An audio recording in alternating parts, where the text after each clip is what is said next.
is hereby called to order. Before we start, let me acknowledge the online presence of Senators Marcos, Senator Cayetano, and Senator Binay. Thank you for joining us. Today we have the following matters on our agenda. House Bill 6849, increasing the bed capacity of the Benguet General Hospital from 200 to 400 beds, placing the hospital under the direct supervision and control of the DOH. Next is the e-health system and services bills. We have Senate Bill 1472 of Senator Angara, Senate Bill 1512 of Senator Revilla, and Senate Bill 1803, which I filed. Next would be the medical reserve corps bills. Senate Bill 1527 filed by Senator Cayetano, Senate Bill 1592 filed by Senator Marcos, Senate Bill 1451 which I filed.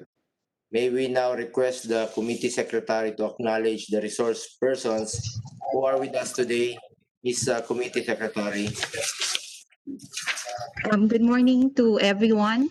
We would like to acknowledge the resource persons for this hearing this morning.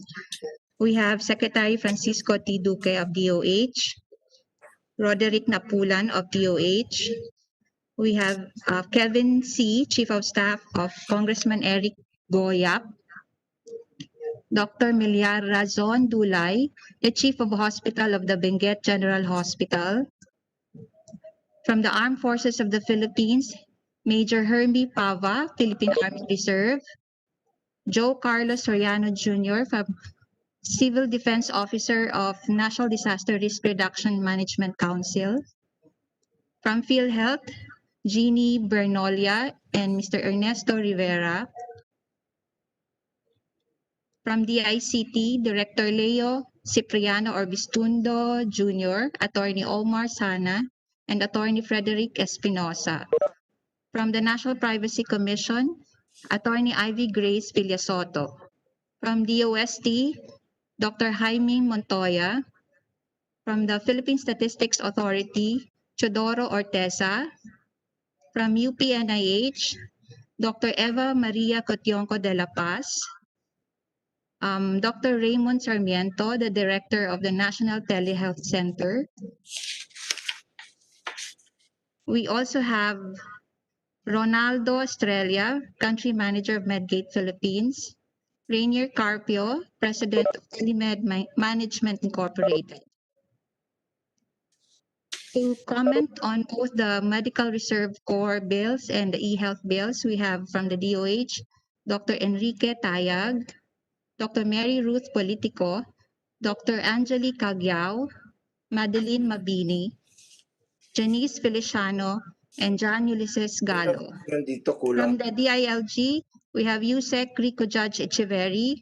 From DBM, Assistant Director Jane Abelia and Elisa Rivera. From the PRC, we have Dr. Clarita Maanyo, Dr. Zenaida Antonio.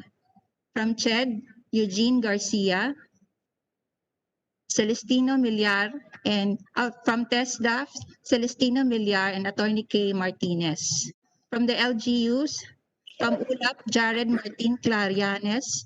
From LPP, we have Governor Presbitero Velasco and Sandra Paredes. From the Philippine Nurses Association, Dr. Rosie De Leon. From the Philippine College of Emergency Medicine, Dr. Pauline Convocar. From the Philippine Hospital Association, Dr. Jaime Almora. We also have Dr. Edelina De La Paz, Chairperson, Health Alliance for Democracy. And Mr. Einstein Rojas from the Philippine Alliance of Patients Organizations. And we also have Dr. Camilo Roa. Thank you.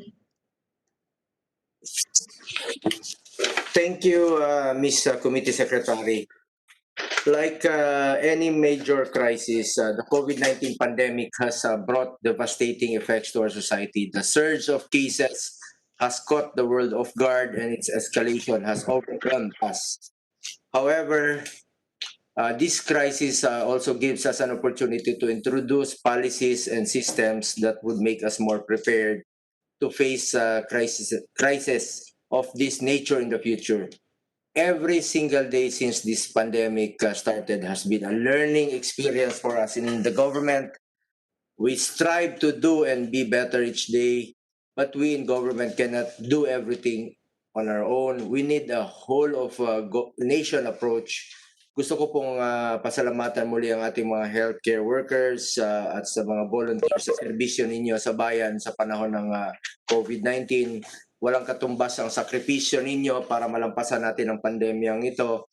The entire nation owes a debt of gratitude that cannot be repaid.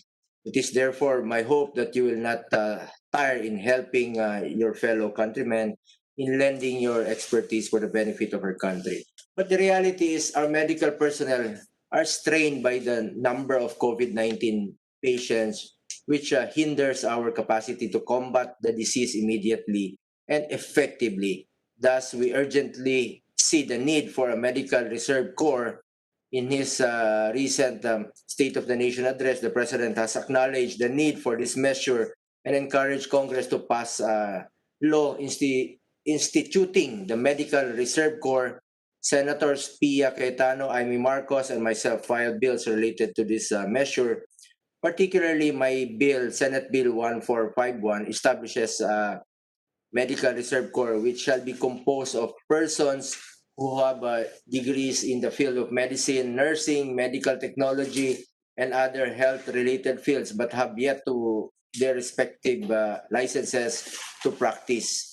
The members of the Medical Reserve Corps may be called upon and mobilized to assist the national government and the local government units in their functions related to addressing the medical needs of the public in times of national emergencies. Those who are deployed should be properly compensated. The establishment of Medical Reserve Corps, which uphold the role of medical and health-related personnel in nation building and promote in them patriotism and nationalism. Another measure that is imperative to discuss is the establishment of e-health system and services as the pandemic continues to limit physical interaction and mobility and face-to-face transactions. The use of information and communications technology at this time has become apparent, and telemedicine became an alternative health delivery method. Marami pong gumagamit nito ngayon. The need for an up-to-date and easy-to-access healthcare system is indispensable at this time. Related to this, Senator Sani Angara, Bong Revilla, and I filed bills to institutionalize the system of providing e-health services. The bill aimed to regulate the practice of telemedicine and e-health and set the standards of practice in providing e-health services. This will recognize e-health as equal with other healthcare delivery methods and guarantee quality of service and ensure patient safety and protection. In this hearing, we welcome the inputs of our agencies, stakeholders, and experts to improve these measures that will help us not only overcome this pandemic, but also make us more prepared and responsive to any other health crisis. I also want to take this opportunity to raise an important issue. I am appealing to concerned agencies to thoroughly study their proposal to reduce social distancing in public transportation. As President Duterte reiterated last night, pag-aralan nyo muna ng mabuti bago nyo implementayan. The government must continue to balance efforts in opening the economy while still implementing necessary health protocols to stop the spread of COVID-19. Every decision we make must be backed by scientific studies and based on recommendations of subject matter experts. Bilang chair ng Senate Committee on Health, palagi kong paalala sa Executive Department sa mga desisyon ninyo, unahin natin ang interes, kapakanan at buhay ng bawat Pilipino.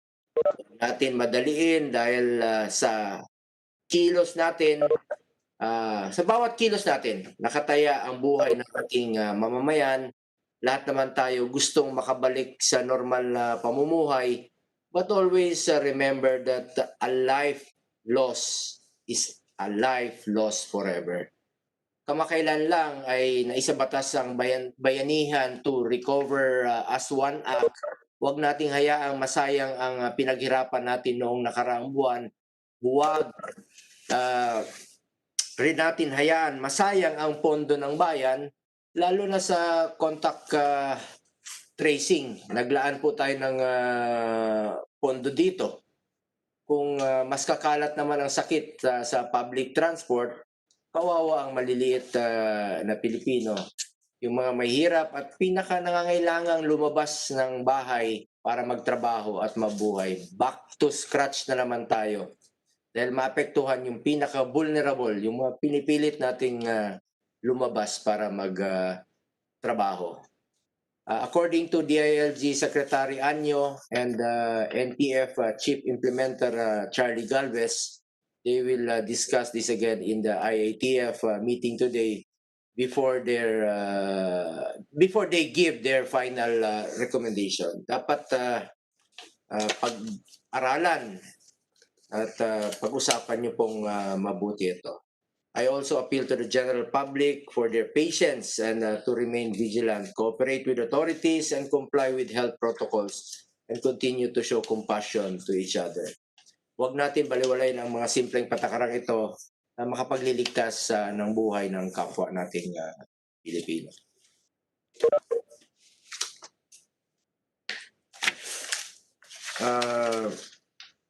May we ask my fellow senators if they have any opening remarks? Mr. Chair? Go ahead. Yeah, this is Aimee. Ma'am Aimee, go ahead, Senator Aimee. Yes, thank you very much. And I'm very pleased to co-author the bill on the Medical Reserve Corps. I think there are very few variations among the bills, if truth be told, given its long tradition from Commonwealth Act number 1. So that being the case, siguro ang kailangan na lang tignan natin kung talaga bang kailangan ibuo ito na puro licensed medical practitioners or pwede ba yung mga graduates na sumama o kaya yung mga nakapagkumpleto na ng kanilang duty hours pero hindi pa nakakapasa ng medical board exam. So ito na lang siguro yung mga detalye na kailangan natin i-work out at syempre ang madugong diskusyon para kay Senator Go kung magkano ang halaga ng budget nito. Kasi syempre kailangan may implementation budget. I'd also like to give a heads up. I filed a telemedicine or e-medicine bill also. It's Senate Bill 1827. May konting changes dahil sa konsultasyon sa PMA at sa WHO. Unang-una that we adopt the definition there. Tapos yung ibang bahagi tungkol sa bits, iwanan na lang natin sa IRR kasi pabago-bago. And also the possibility of including PMA and HCA in the bill. Yun lang. Thank you very much, Chairman. Thank you, Senator Marcos. We note also your e-bill health filed yesterday, Senator Marcos. Go ahead. Who is raising their hand? Mr. Chair. Senator Cayetano. Yes, good morning to all. Just a very short statement. I filed the medical reserve bill early on at the start of COVID because actually in February, even before there was any declaration on quarantine or lockdown, I had already invited health experts to come to the country to discuss this, not knowing how bad it would be, not knowing that travel would be restricted in the whole world. And one of the persons is actually the chair of this international organization I belong to. It's called Unite Network of Parliamentarians to End Infectious Diseases. So I'm actually the Asia Pacific chair, and one of the recommendations that this organization is giving is really the creation of a medical reserve force. So I immediately prepared the bill. I drafted it myself, and it is for consideration. What I just like to point out though is that I think it is a misconception that we will be focusing only on health practitioners in this medical reserve bill.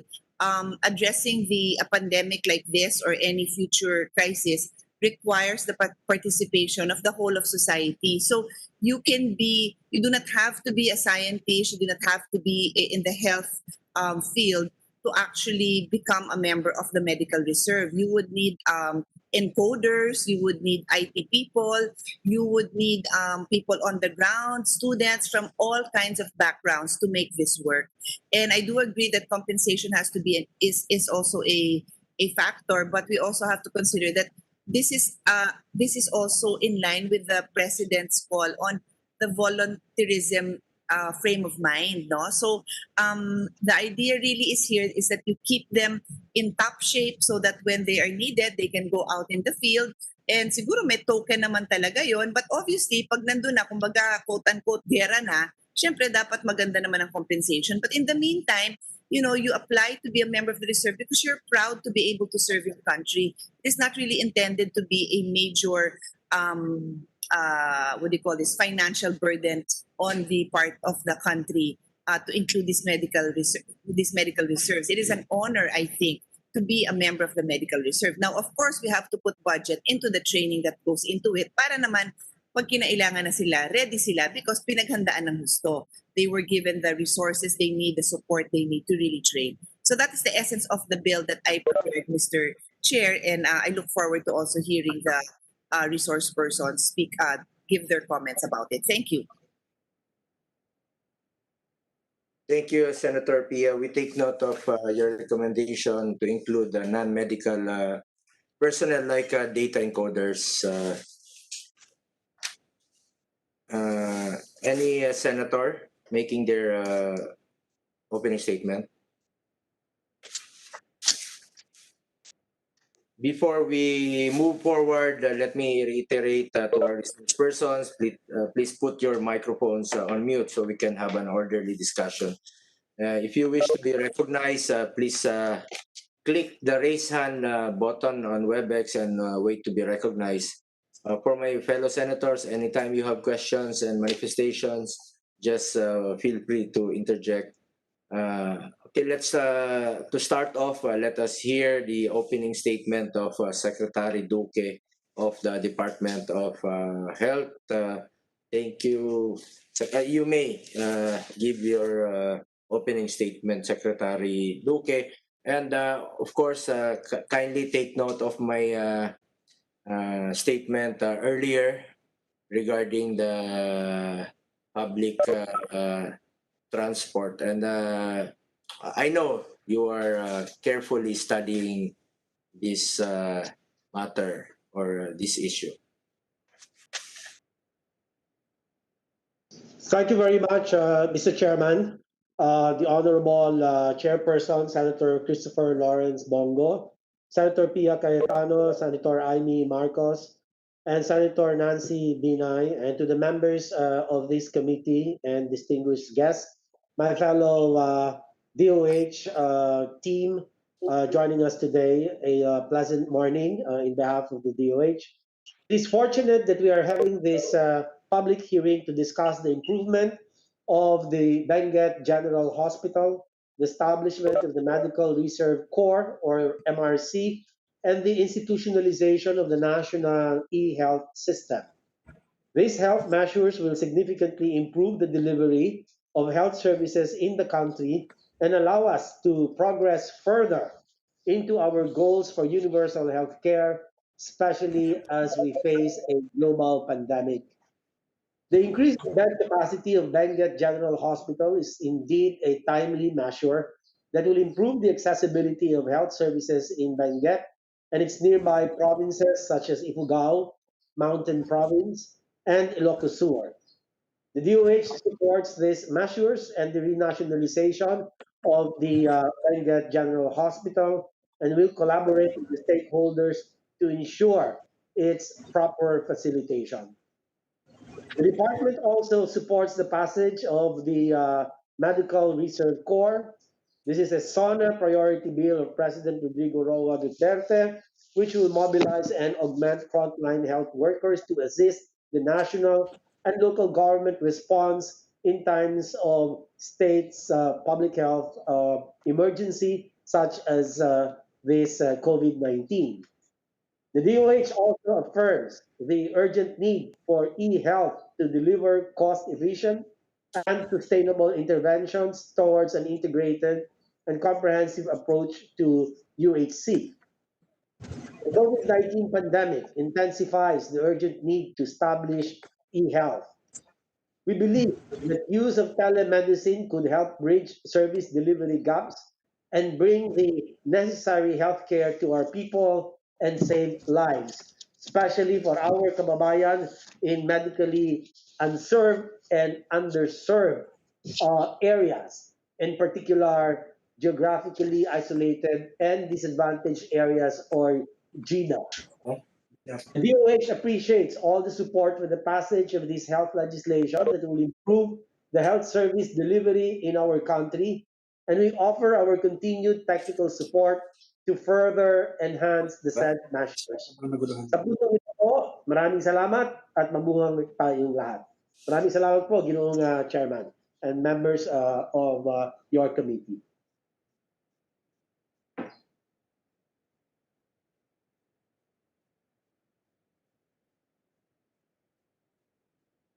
Chair, nakamute po kayo. Chairman, nakamute kayo. Okay, I'm sorry.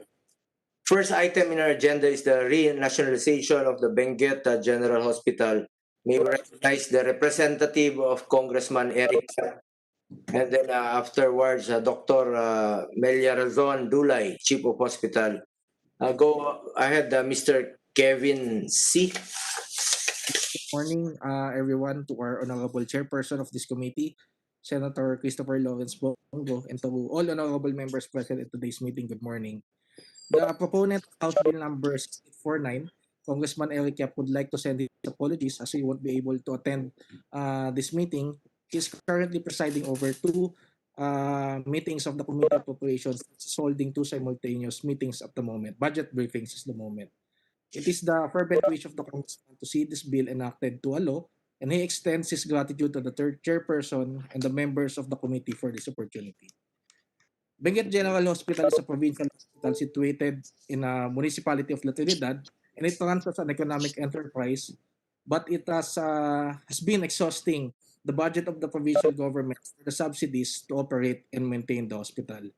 During the committee deliberations of the said House bill, the Department of Health expressed no objection to the said proposal and supported our position that the role of the Benguet General Hospital to the healthcare ecosystem, not only in the Cordillera but also that of Northern Luzon, is very crucial.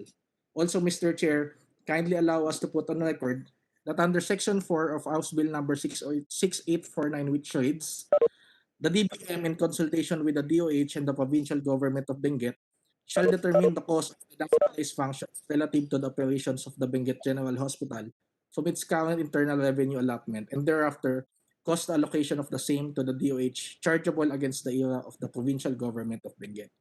It is actually an amendment introduced by the DOH, and they manifested that the sole intent and interpretation of this section is just to revert back the cost of devolved functions that were provided to the LGU after the enactment of the local government code.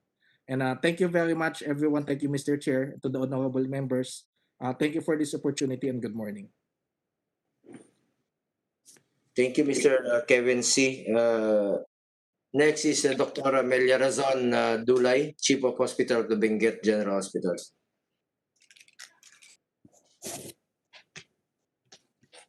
So, good morning.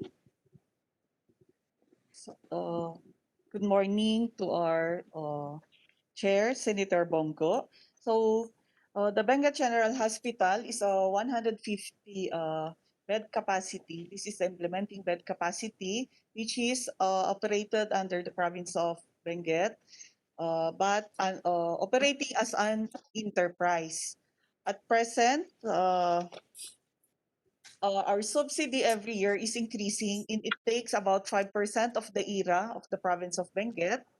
And most of our health human resources is dependent on the income of the hospital.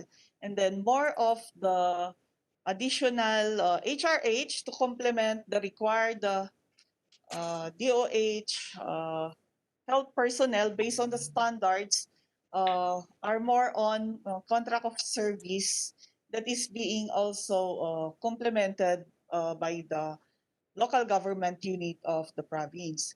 Thus, with all these gaps, we would like to improve the health service delivery and also the increase the health human resources, not only for the health service delivery but also for the bed capacity. Increasing the bed capacity does not mean it's only the number of the bed, but also the different health services to serve the people of the province of Benguet and nearby regions.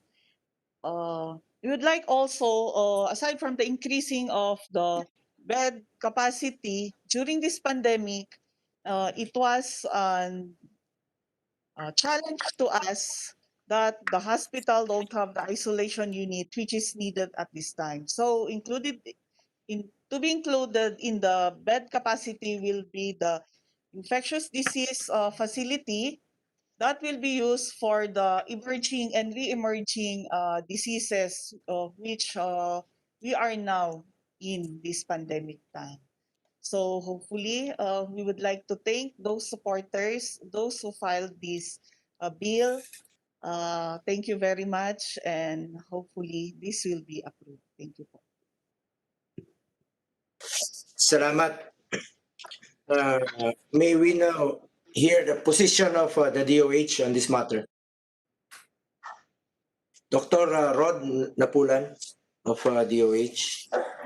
Mr. Chair, honorable members of the Senate, fellow government employees, partners in health, magandang umaga sa lahat. So let me read, Mr. Chair, the technical review of the Health Facility Development Bureau, the technical bureau of the Department of Health for the Health Facility Development. So the Health Facility Development of the Department of Health appreciates the noble intention of Representative Eric Goyap for sponsoring House Bill number 6849, which seeks to renationalize Benguet General Hospital and increase its bed capacity to 400 beds.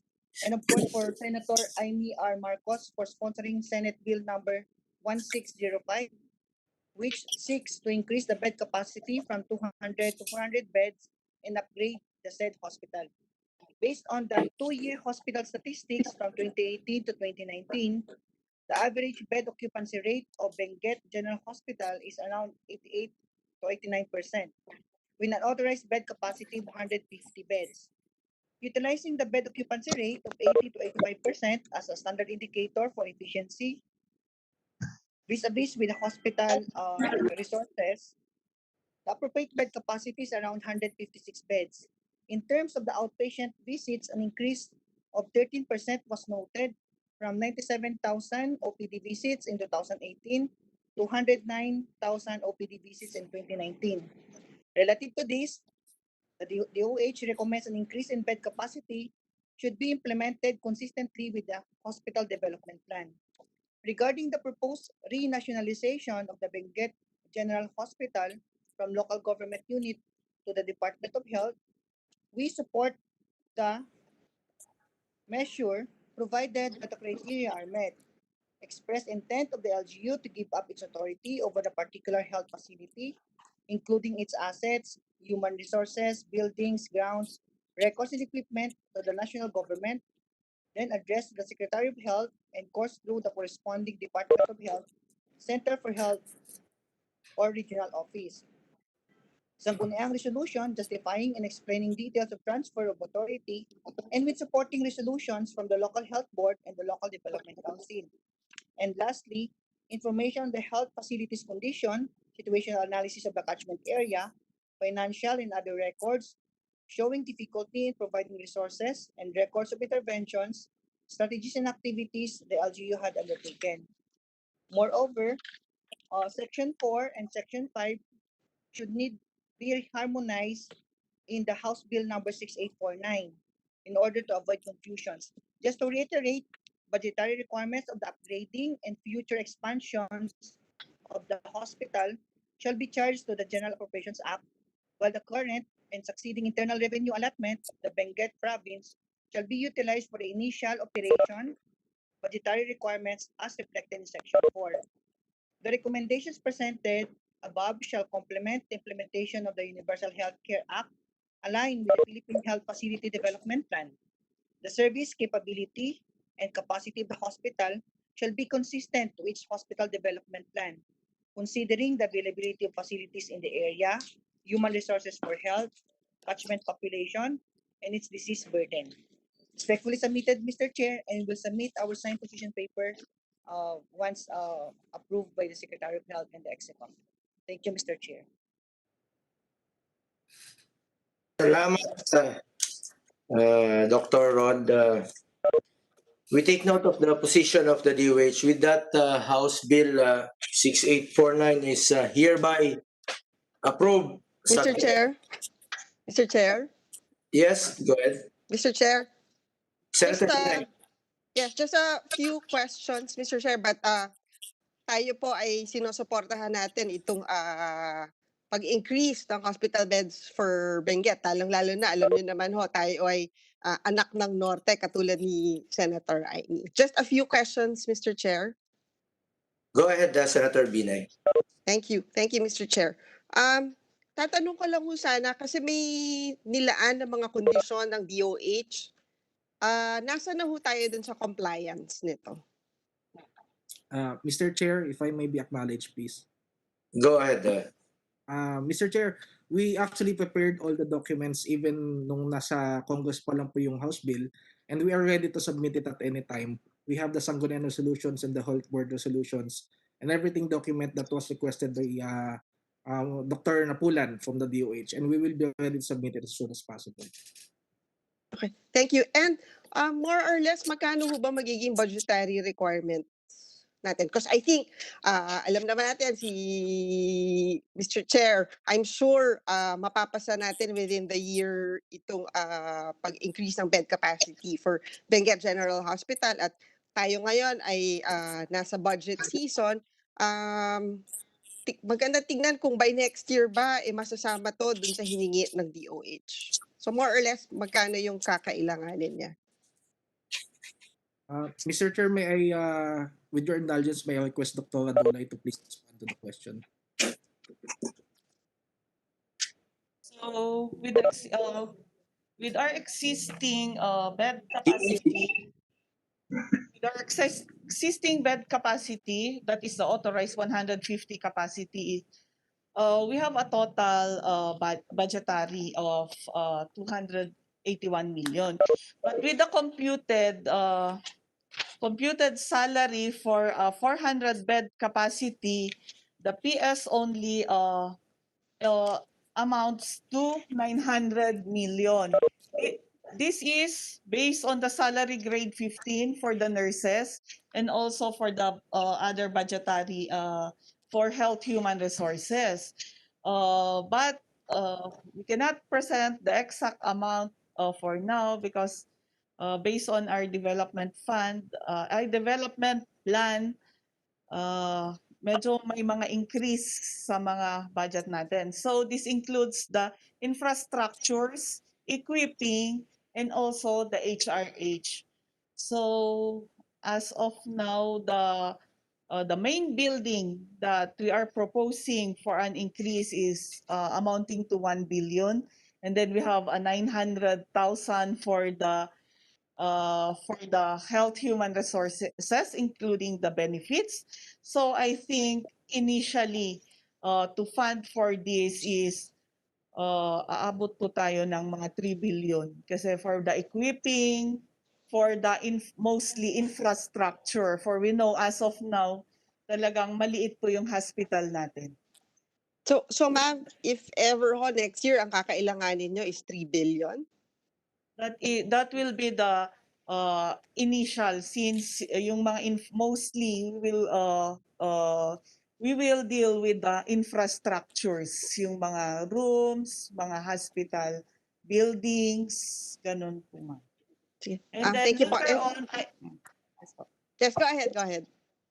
Later on siguro ma'am, if all will be fixed with this, yung maintenance na lang siguro and then yung the regular budget, hindi na ganun ka taas. Kalaki. Siguro anybody from DOH, meron ho bang sapat na pondo ang DOH for next year for this type of project? Thank you, Mr. Chair, Madam Senator. Good morning again. Yes, Madam Senator, related to the budget for the MOE as well as for the PS for next year, we have also limitation right now because the DBM only approved, I think that's 30% of the requested budget for the MOE. While for the PS, we're all buying for the MPBF for the lump sum funds. So basically, we have also limitation. That's why, Madam Senator and Mr. Chair, we propose for the Section 4 of the House Bill number um, 6849, wherein we can get the initial fund from the ERA that allocated from the local government. So that's our initial intent. So that for the succeeding years, we can look and source from other funds from the Department of Health. Yung ini-expect nyo from IRA, more or less, magkano lang siya? Siguro less than 200 million lang siguro, Madam Senator. So, parang kulang Yes. din. Kulang na kulang din. Well, katulad na nabanggit ko, we will be discussing the budget of DOH and si Mr. Chair naman ang magde-defend ng budget nito. So hopefully we can find additional funds for this project. Yun lang po, Mr. Chair. Thank you. Salamat. With that, House Bill 6849 is hereby approved, subject to amendments. Congratulations to Congressman Eric Yap, to Mr. Kevin C. Lumipat na ba si si Congressman Yap sa Benguet? May bahay po siya doon, Mr. Chair. So nandun lang yung residence niya.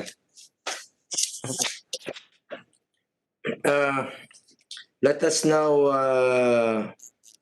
move on to the e-health bills and medical reserve core bills. Can DOH provide us with quick presentation on the e-health initiatives of the DOH?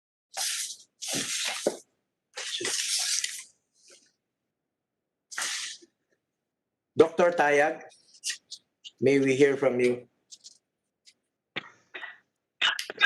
Good morning, the Honorable Chair, Senator Christopher Lawrence Bongo, Senators Pia Cayetano, Nancy Binay, and Amy Marcos, the rest of those who are attending this meeting. Good morning once again. Please allow me to read the position paper on Senate Bills number 1472, 1512, 1514, and the additional similar bills from the Chair, Senator Bongo, and Senator Amy Marcos. The Department of Health supports Senate Bills number 1472, 1512, 1514, and the two additional bills, and recognizes the vital role of information and communication technologies for health, or e-health. The DOH sees it as an innovative measure to deliver cost-efficient and sustainable interventions towards an integrated and comprehensive approach to universal healthcare, or UHC. For the past decade, the use of e-health has provided new and more efficient ways of improving the delivery of healthcare, thus making the health systems more efficient and responsive to the needs of the people.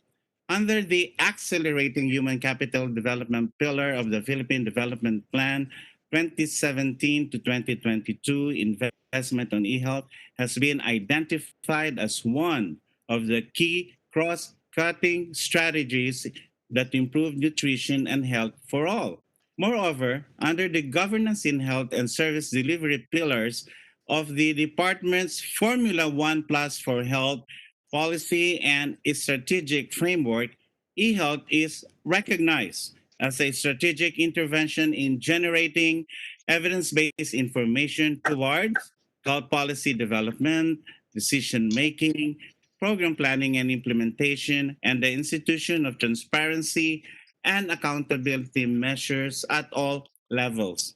With a growing number of e-health technologies, services, and applications, and to achieve optimum and meaningful use of ICTs in health and to protect all the beneficiaries and stakeholders, the DOH believes that there is a need to streamline, consolidate, and regulate the practice of e-health in the country with a well-defined and recognized system of rules and essential components that will direct and regulate action of providers, streamline and make systems and services interoperable, actively engage and ensure patient safety and protection, define and guarantee quality of service, define and institutionalize governance mechanism to achieve coherence, cooperation, and complementation, address issues on provision, access, availability, privacy and cybersecurity, and information exchange, among others,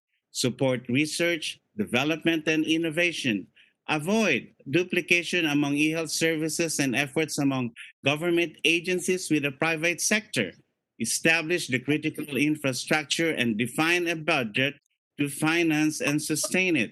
The formulation of policies, standards, regulations, and services in e-health will support the operations of the UHC Act in reducing inequities and achieving better health outcomes. The vision is an ICT-enabled and integrated Philippine healthcare system delivering quality health outcomes to all Filipinos to support the attainment of UHC. Relative to the foregoing, the DOH wishes to integrate all bills into one and considers the following as major e-health services and applications: health passport or the personal health record, electronic health or medical record, supply chain management, enterprise resource planning, health facility operations and management, disease registries, human resources in e-health, telehealth, mHealth, health data information exchange, and mandatory e-health data services, among others.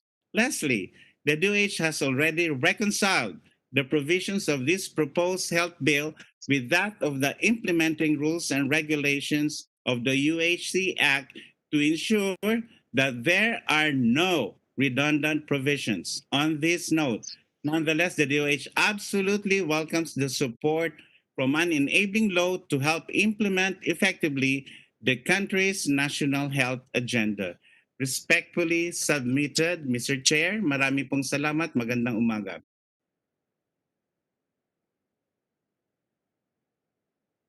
Maraming salamat, Dr. Eric Tayag. Nakakatakot naman yung background mo. Coronavirus, sir. Ingat po, ingat. Just malaking tulong talaga itong e-health sa atin ngayong pandemya, lalo na sa physical mobility and face-to-face interactions are limited. Iniwasan po natin ngayon pumunta sa mga hospital kung saan maaari tayong ma-expose sa virus. Malaking bagay na maaari tayong kumonsulta sa doktor sa pamamagitan lang ng online communication. Kailangan lang na ma-regulate po ito ng maayos para makaprovide tayo ng standards at ma-ensure ang kaligtasan at privacy ng pasyente. I just have a few questions to the DOH. Just for the record, can you briefly explain the difference between e-health and telemedicine? Yung parati sinasabi ng doktor ko itong telemedicine, ito ginagamit nila. And then who is allowed to use telemedicine and to what extent? What are the telemedicine services currently provided? And then are all telemedicine companies required to be certified or accredited by the DOH? I understand you currently have a telemedicine project for COVID-19 response. What is the status of this project? How many telemedicine providers participated in this project? How many consultations were conducted? Are these free or free lang po ito ngayon, how do you ensure privacy of patients, and what are the minimum requirements for DOH engagement of healthcare providers and telemedicine partners who intend to provide telemedicine services? How many calls were facilitated, including complaints, and what are the actions taken to the DOH? Maraming salamat po, Mr. Chair. At akin pong sasagutin ang mga nabanggit niyo pong katanungan. Unang-una sa pagkakaiba ng e-health or digital health sa telehealth or telemedicine, ang digital health o e-health ay ang paggamit po ng information communication technologies for health. So yun po ang pinaka-broad na term na ginagamit natin. Sa ngayon po, ang term na akmang paggamit po bis na e-health ay digital health po. Ngayon, sa digital health, marami po tayong klase dyan. Kasama na ang health information system sa limbawa, mga electronic medical records, at ito ngang telehealth at telemedicine. Ang telemedicine po ay ang remote clinical services kung saan hindi talaga nasa harap ng pasyente, ng doktor ang pasyente, subalit remote sa pamamagitan ng pagtawag o online chat o virtual communication po. Ang telehealth ay hindi lamang clinical services, kasama po dyan ng non-clinical services katulad ng pagtuturo sa mga health provider. Sa makatuwid, ang telemedicine ay isang uri ng telehealth at ang dalawa po ay isang uri po ng digital health. Ngayon po, nitong COVID-19, nagkaroon tayo ng pagkakataon na masubukan ng telehealth. Nilunsad po ng Kagawaran ng Kalusugan ang DOH COVID-19 hotline sa tulong po ng DILG at the Smart PLDT.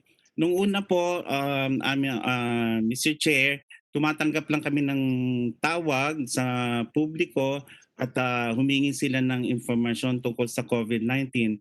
Kalaunan, ang hinihingi na po, ang demand po ay nauwi po sa medical consultations. Kaya nakipag-ugnayan po kami sa mga medical societies, kasama ng Philippine Medical Association, mga universidad na nagtuturo ng medisina, para magkaroon ho tayo ng mga provider volunteers, mga doktor na sasagot po rin sa hotline dito po sa ating telemedicine. Dahil sa dami po ng tawag, hinikayat po namin ang at least 5 vendors, third party po to, na nagbigay naman ng serbisyo nila sa pamamagitan ng kanilang smartphone apps ng libre. So yung hotline po natin na telemedicine at saka itong mga 5 kumpanya na nagbigay sa atin ng tulong, libre po, toll-free po yung charges at wala rin pong bayad yung konsultasyon. Ngayon, para mapalawak po natin to, nagkaroon pa kami ng 3 platform. 2 weeks ago, naumpisahan po yan sa Quezon City sapagkat gusto po natin ang pamalaang lokal katulad ng Quezon City at iba pa, may susunod na po siguro yung Taguig at saka sa Makati sapagkat may sarili na rin silang telemedicine platform. Ito ay para ma-roll out na sapagkat ang plano po, Mr. Chair, ay sa buong bansa. Ang mga challenges po rito ay may kinalaman sa infrastructure katulad ng connectivity sapagkat alam naman natin na ito ay gumagamit ng technology na kailangan po itong mga infrastructure at connectivity. Kaya nga po kami ay nakikipag-ugnayan sa ibang ahensya katulad ng DICT para nang sa ganun ay tuloy-tuloy ang aming implementasyon sa telemedicine. Ngayon po, yung mga applications po ng vendor sapagkat isa sa tanong nyo para natin nasisiguro yung mga privacy at security at confidentiality, lahat po sila ay dumadaan sa Department of Health. May isang team po sa Department of Health, sa opisina ko po, ang Knowledge Management Information Technology Service. Tinitingnan po ng masusi yung mga applications nakikipag-ugnayan po kami sa kanila kung paano pa maiayos yun sapagkat naglabas po kami ng mga guidelines kung paano po magiging maayos at magko-comply sa mga batas na naiiral po ngayon katulad nung sa National yung Data Privacy Act. At maliban dyan, Mr. Chair, yung aming karanasan dito sa hotline, mahigit 100,000 na yung tawag namin. Mas marami doon sa mga vendors kasi diretso na po yun, walang pila. At inaasahan din namin na magiging mas marami ang gagamit ng telemedicine dito sa mga local government. Ngayon, bakit po namin ginawa ito? Unang-una, gaya ng binangkit nyo dahil sa telemedicine ay hindi na magkakaroon ng exposure yung ating mga frontliners heroes sapagkat sa tawag lang o online video chat ay makakausap nila yung pasyente. Pangalawa, mababawasan po yung gamit ng PPE kasi nga walang personal na ugnayan. At pangatlo, na triage po, hindi na tumatakbo kaagad sa ospital at nagkakaroon ng peace of mind yung nakakausap sa telepono. Sa hotline, 24/7 po ang availability po nito. Inaasahan po namin yan na yung telemedicine ay lalawak pa, subalit may mga challenges po yan. Una, kailangan po yung regulasyon sapagkat gusto natin proteksyonan ang publiko. So sinasabi po namin na hindi po lahat ng mga manggagamot o health providers ay pwedeng magbigay ng serbisyo ng telemedicine. Kailangan pong mabigyan sila ng certification or credentialing katulad ng nangyayari sa ibang bansa. At ang panghuli, Mr. Chair, may kinalaman din po ang reimbursement ng PhilHealth.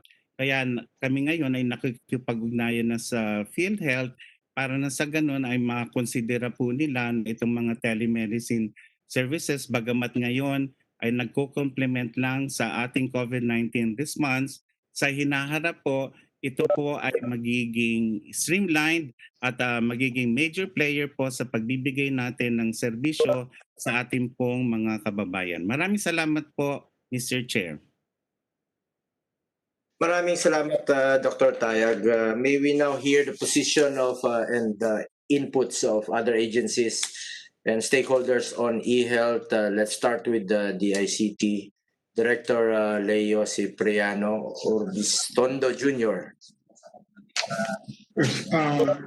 Good morning po, Mr. Chair, Senator Bongo, Senator Amy Marcos, Senator Nancy Binay, and Senator Pia Cayetano, and the rest of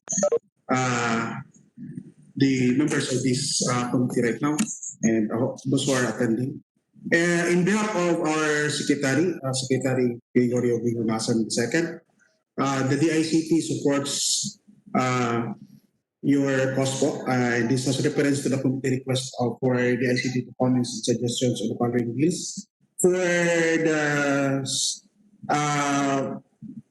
Bill 1472, 1512, and 1803, we are supporting these bills po, the Honorable Chair. And we have suggestion po for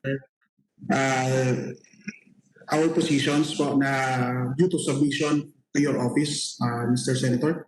And we are thanking po your honor for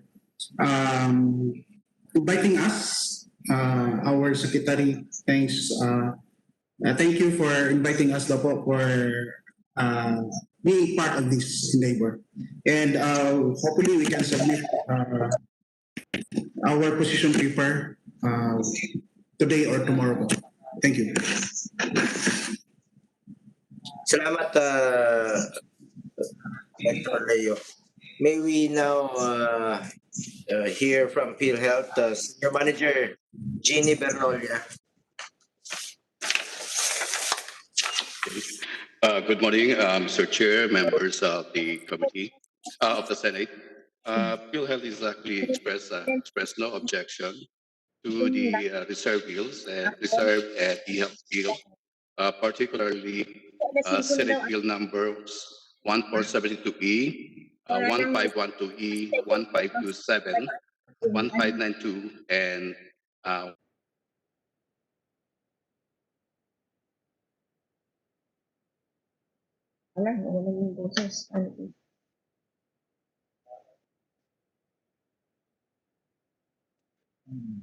the other bills for the e-health is complementing the implementation of the universal health.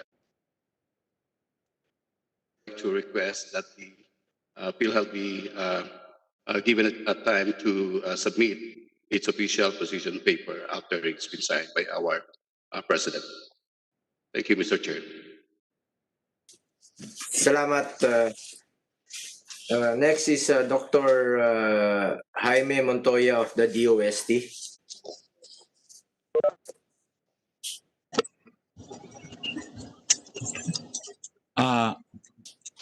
Good morning, Honorable Chair, and to the Honorable.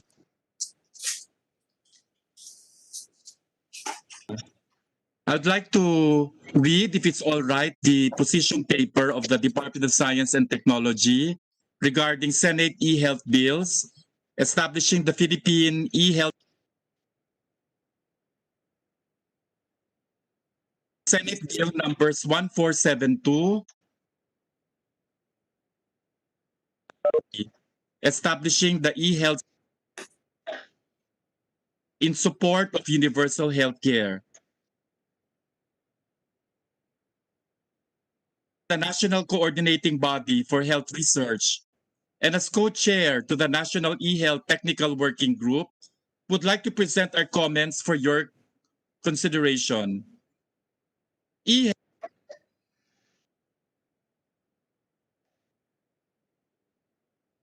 and delivery of cost-efficient health services. It will also be able to address current limitations in health service delivery brought about by the COVID-19 pandemic and the implementation of community quarantine and other protective measures. With this, we support and recommend harmonizing Senate Bills number 1472, 1803, and 1512 on the proposed e-health systems and services act. The harmonized bill that is similar to the version of the bill approved by the House Committee on Health in 2019. In terms of the composition of the e-health Policy and Coordination Council, or EHPCC, we recommend adopting the list of key officials and agencies in Senate Bill 1472. We recommend to adopt the version of Senator Angara, Senate Bill 1472, for the R&D component, as it is similar to the House of Representatives version on R&D. For the Senate, Section 14 of Senate Bill 1472, authored by Senator Angara, and 1803, authored by Senator Go, we recommend expanding the list of compliant e-health applications to include mobile health, disease registries, wearables, and biomedical and related devices with ICT component. In this manner, the bill will be able to cover all e-health services and applications specified in Section 5 under definition of terms. For Section 4 of Senate Bill 1512, authored by Senator Revilla, some of the terms such as secure locket layer and 128-bit encryption are subject to change over time, and we hope did not be defined in the bill. These terms may be discussed in the implementing rules and regulations. Thank you very much, Honorable Chair and Honorable Members of the Senate. Salamat po. May we recognize the presence of Senator Bato de la Rosa. Pre, gabas-gabas ah. Do you have any opening statement? Mr. Chairman, maraming salamat, Mr. Chairman.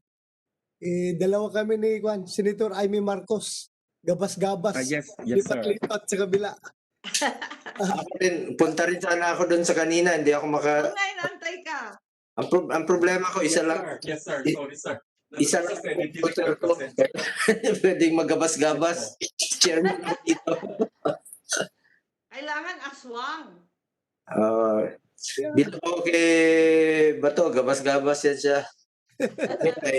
Ibang hearing na naman. So, sobrang sipag ninyo. Mr. Chair, Opo, go ahead, Senator De La Rosa. I just would like to manifest on record that I am fully supporting the bills that you are tackling today. And meron lang sana ako mga kukunting questions pertaining to DOH, pero ang problema ko baka natanong na ito kanina dahil wala pa kami dito eh. So, sige lang, makikinig lang muna ako. Kung may tanong si Senator Aimee, follow up lang ako mamaya. Thank you, Mr. Chairman. Salamat, Senator Bato de la Rosa. May we now hear from the National Privacy Commission, Attorney Ivy Grace Villa Soto. Kamag-anak yata ito ni SP. Good morning, everyone. Good morning to the honorable members of the Senate Committee and all the resource persons. Thank you for inviting the National Privacy Commission to this hearing.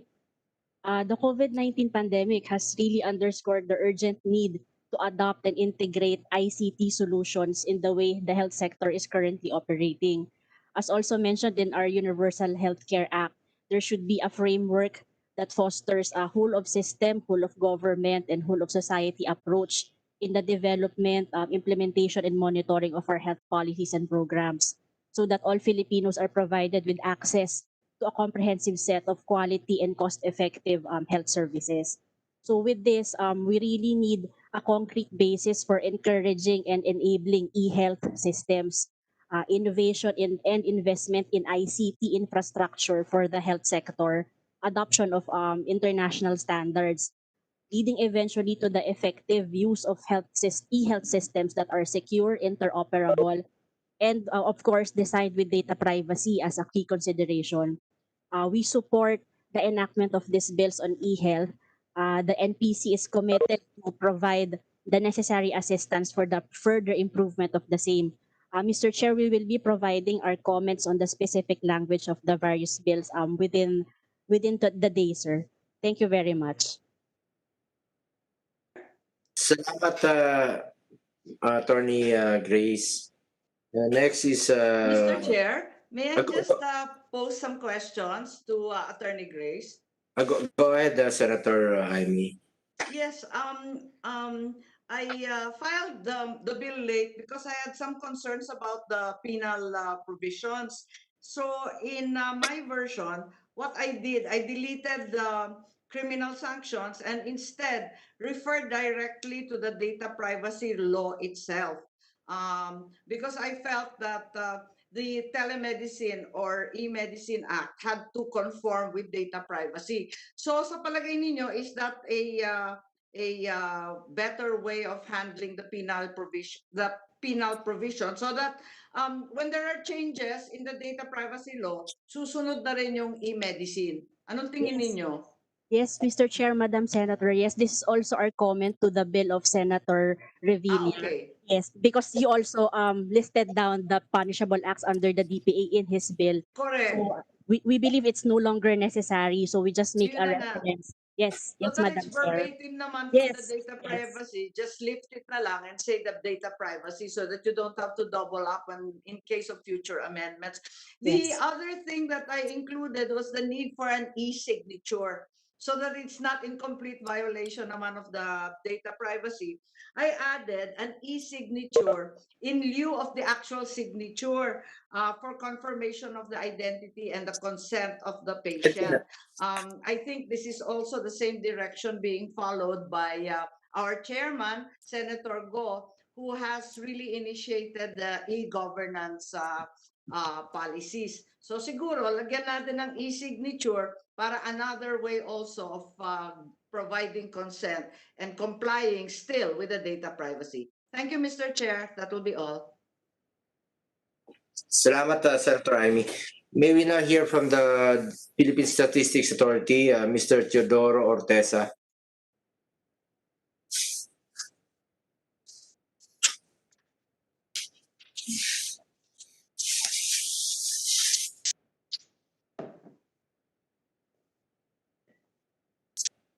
Mr. Teodoro Ortesa? Wala pa? May we now hear from Dr. De La Paz of UPNIH and Dr. Raymond Sarmiento of the National Telehealth Center of UP. I believe you have a presentation. Go ahead, Dr. De La Paz. Yes, sir. I'm just okay. Yung pareho. Okay, Bongo? Good morning. Yung iba kasi yung Morning to our honorable senators and maliit ba yun Senator ito? Bongo, Chair of the Committee on Health and Demography, and to all the resource persons in this public hearing. The University of the Philippines, Manila constituted the technical working group in response to the Senate's request for positions on Senate bills on e-health. Academic experts from different fields of medical and health sciences, social sciences, among others, were convened to generate consensus recommendations. Mr. Chair, with me po is Dr. Raymond Sarmiento, Director of the National Telehealth Center under the National Institutes of Health UP Manila, and we are requesting to be allowed a joint short presentation. In order to successfully implement the National E-Health Action Plan, we should include these e-health components in the Senate bill following the 2012 WHO International Telecommunication Union e-health strategy toolkit recommendations. For governance and leadership should be the most important aspect of the legislation to define a formal space where key decisions are discussed and made. We recommend the strengthening of the role of the eHealth Policy and Coordination Council, which is currently the National eHealth Steering Committee, supported by the National eHealth Technical Working Group. Focus should be on strengthening multi-sectoral governance, interagency, e-health program management, advocacy for the implementation of the health enterprise architecture, and the use of standards towards interoperability of health information systems. We recommend that the National Economic and Development Authority be included as a member of the eHealth Policy and Coordination Council. As far as the architecture is concerned, to ensure its creation and sustainability, the digital health blueprint should be enshrined in the bill or law as the accountability of the National eHealth Digital Health Steering Committee. In terms of the architecture of eHealth, we recommend consensus building on standard quality, accessibility, and cost framework. We recommend that the National Health Data Center be established and maintained by the DICT so that the health sector can focus on setting the vision and goals for health, as well as regulating entities in order to encourage provision and financing of good quality health care, but with all health data still to be submitted to PhilHealth and DOH in compliance with the Universal Healthcare Act. For program management, the national government should invest in a shared and professionally managed e-health infrastructure that embodies the principles that have been mentioned in this. We have a full statement, Mr. Chair, that has been submitted to the Senate. And the Philippine Statistics Authority for the National Citizen Registry, DOH for the National Health Facility Registry, PhilHealth and PRC for the National Provider Registry, UP Manila as the National Health Sciences University for the National Health Terminology, DICT for the National Health Interoperability Platform, National Connectivity and Cybersecurity, the National Privacy Commission for Compliance to Republic Act 10173 or the Data Privacy Act of 2012. I now pass this on, Mr. Chair, to Director Raymond Sarmiento of the National Telehealth Center. Dr. Sarmiento, please. Mr. Chair, Yes, Mr. Chair. Go ahead, Senator Ivy. Yes. I just wanted to reassure the doctors that per their advice, we've actually included in our version the WHO definition of telemedicine to conform with the international standard. So I recommend to the committee and to our good chairman that we adopt this provision as it is universally acknowledged. Thank you. Salamat, Senator Amy. Go ahead, Doctora. Dr. Sarmiento, please. Dr. Raymond Sarmiento, you're next. Can you hear me? Thank you for the opportunity.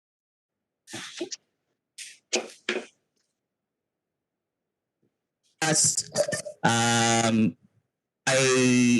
am for this part for the standards interoperability, the current islands of information has been especially difficult for all of our efficiencies in terms of delivering better patient care and ensuring patient safety. The ones that we are showing here are the fragile connections between many systems that we have right now, and this is due to the various and disparate databases, registries, electronic health records that we have. Next slide. As part of our recommendations, we recommend the use of consistent health IT standards for all systems to follow, such as HL7. For standards interoperability, we hope that the national government will acquire, expand, and localize international standards so that we will not be starting from scratch. And these international standards are the ones being used also in other countries so as to foster interoperability of multiple health information systems. Next slide. For the UP Manila statement on e-health, we strongly propose that the e-health bill be fully supported so as to successfully implement the Universal Healthcare Law. We state that e-health is a critical and integral component to the achievement of healthcare for all Filipinos and not just supplemental nor complementary. We thank the joint committees for the opportunity to present, and on behalf of UP Manila, National Institutes of Health, and the National Telehealth Center, maraming salamat po. Mr. Chair. Go ahead, Senator Amy. Yes, Mr. Chair, may ko konsulta lang sa mga doktor kasi I'm a little bit bothered by two provisions that occur in several of these versions, and I think that it may be upon their advisement wiser to delete. Unang-una yung sa section 4 at saka yung ikalawa sa section 14. This shall not be understood to modify the scope of medical practice. At the same time, meron din section 14, e-health shall not replace healthcare providers in services of person and in delivery of her healthcare. Kay Dr. Eva at saka kay Dr. Sarmiento, advice lang po ninyo kasi ako dinilit ko kasi ang alam naman natin that already AI or artificial intelligence has proven to be more accurate diagnostically than human doctors on certain occasions, hindi naman lahat. At saka alam na rin natin na yung robotics at saka yung laser surgery, mas magaling talaga sila kaysa sa human hands. So, aren't we unduly restricting telemedicine and the wonders of science by putting in these provisions, allegedly to protect the medical profession, but in fact, it may actually curtail practice in the future. So, in my version, my thinking was, tanggalin na lang natin kasi we cannot stand in the way of progress. But I concede to your better judgment. What are your thoughts, Dr. Sarmiento and Dr. De La Paz po?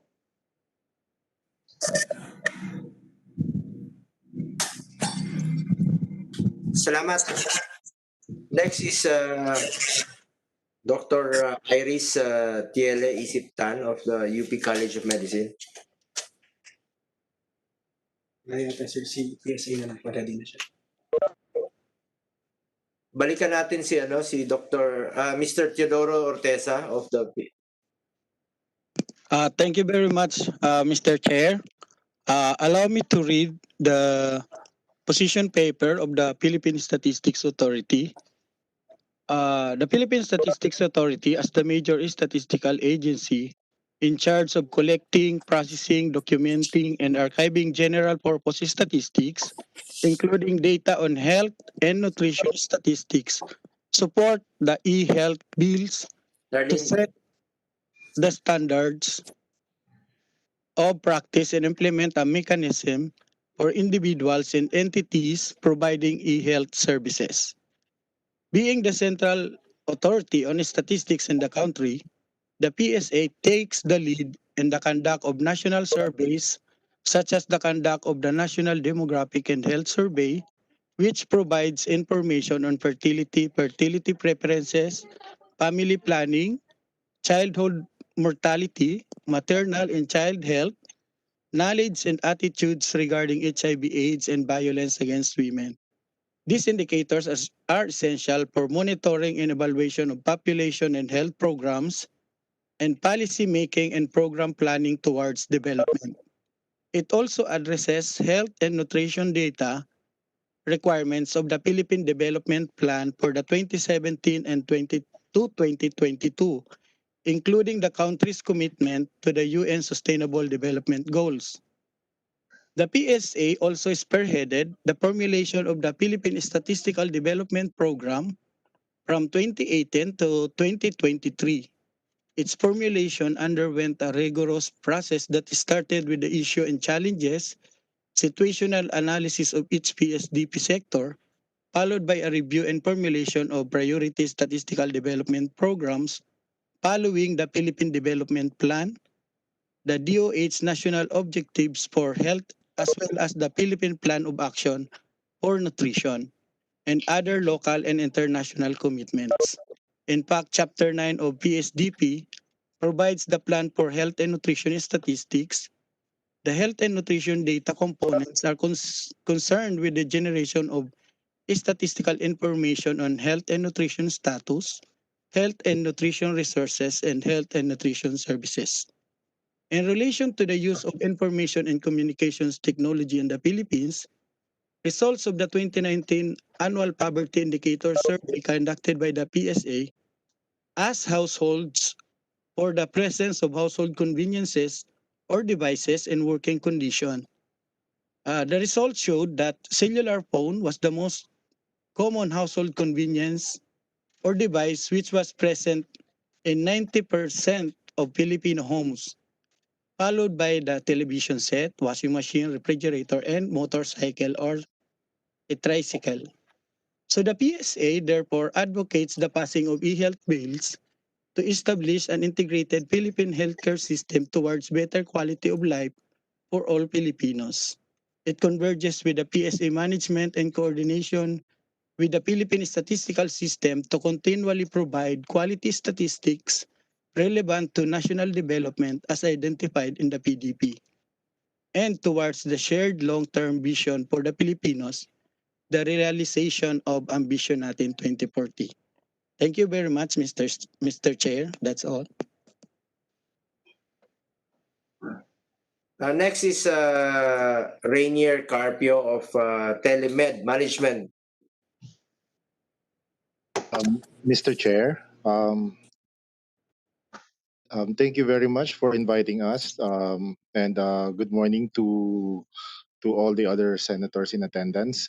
We from the Telemed Management Incorporated, we participated in partnership with Medgate Philippines in the Department of Health's COVID Sandbox initiative, and the experiences brought about by this participation um, practically gave us a viewpoint on how the current population is accepting and adapting to telemedicine. Our services is primarily remote access to our doctors. It's primarily teleconsultation. And during that time that we participated, we average around 1,250 calls per day, and we peak at 3,700 calls a day. With that, during the DOH helpline started, we handled almost 68,500 calls, and of which 41,800 are COVID related and 26,700 are non-COVID. With the 41,700 COVID-related calls, we usually send them to a protocol that was given to us by the DOH. The 26,720 calls that are non-COVID, we treat them, and if necessary, we provide them telemedicine care plans or e-prescriptions if needed. And of that, we experience that most of the calls are practically voice calls. Malimit po, tawag lang talaga. Um, dahil nga po sa naglagay lang kami ng isang hotline with 10 trunk lines, marami din po yung tinatawag naming callback arrangements kung saan pag tumawag sila sa amin at wala po silang hindi po sila nakakonect, we immediately schedule for a callback within the day. And we feel that this particular um, initiative actually brought about in light of where we are heading with the bill na to scale up the platform in delivering primary healthcare. Napakaganda po nitong inyong initiative, and we fully support this exercise. Thank you, Mr. Chair. Salamat, Sir Rainier. Next is Dr. Camilo Roa. Good morning, Mr. Chair, and thank you very much for having me. And good morning to all the senators and the people in the call. I'm just really expressing myself as a practitioner of medicine for over 40 years. I'm in internal medicine and in particular pulmonary medicine. One of the lines where it would be very difficult if looking at it to have a good diagnosis and assessment without a direct contact with patients. However, I can assure you that with good history and at least some prior knowledge about the patient, subsequent follow-ups, monitoring responses, and actually reinforcing behavior change, as well as techniques like use of inhalers, can very well be done with telemedicine. So I would think this is really an opportunity to be able to follow up our patients more efficiently. They don't have to run to traffic, and they can be assured anytime when they want. But of course, in many cases, there will be a need to at least meet them at least once, or certain times, not very often, and it would serve them. I mean, save them a lot in terms of discomfort and even payment and having good care. Thank you very much. Salamat, Dr. Camilo Roa, pinsan ito ni Presidente. May we now hear, balikan po natin si Dr. De La Paz of UP NIH. Thank you, Mr. Chair. In response to the question of the Honorable Senator Amy Marcos regarding artificial intelligence, we believe, Madam Senator, that artificial intelligence is meant to augment, not completely replace for the role of doctors. If we are completely on AI, we lose the compassion that doctors bring to the patients po. Yan po ang sagot namin po. Yes, yes, Dr. De La Paz, and also to our chairman. That wasn't our intention, but if we could please review the language in certain versions of the bill regarding the practice of medicine, regarding the scope and the role of doctors versus technology. Kung pwede lang ninyo i-review yung parts of Section 4 at saka yung Section 14. Kasi parang unless we're very, very careful, we may really stand in the way of science and progress. progress. Para complementarity ang hinahanap natin, di ba? Hindi tayo naghahanap ng competing or prohibitions. Ang hinahanap natin talaga talagang magtulungan both so that we give the best care possible. Thank you, Doc. Yes, Honorable Senator, we will do that po. Thank you po. Salamat. Next is Doc. Mr. Chair. Go ahead, Senator Pia. Yes, I'd just like to comment on the previous speaker. Was that Dr. Camilo Roa? Siya ho ba yun? Yung the one before this one, no? Tama? Yeah. Anyway, because siya yung nag-discuss about the nuances of his type of specialty na mas maganda talaga nakikita yung patient, and yet siya na rin mismo nagsabi that there are a lot of things that can be done, with the use of with good medical background, etc., etc. So I'd just like to dive in at this point and direct my interventions really to DOH and all the other technical people here, including DOST and our experts from UP, to weigh in on this because in my hearings in the Committee on SDG, we had hearings on the future of health. And one of our futurists, who is, I'm not sure if he's British or American, but he actually lives in the Philippines, said that the future of healthcare is in the bathroom. That means when you wake up in the morning, you go in the bathroom, and when you face the mirror, there would be a camera there, and you take a pill, and the pill will scan you, and the camera will immediately send that to your doctors or maybe your HMO, whatever, to give a quick diagnosis and so on and so forth, including the delivery of medicine. And he even said this is not far-fetched because they're already doing trials of this in some countries, no?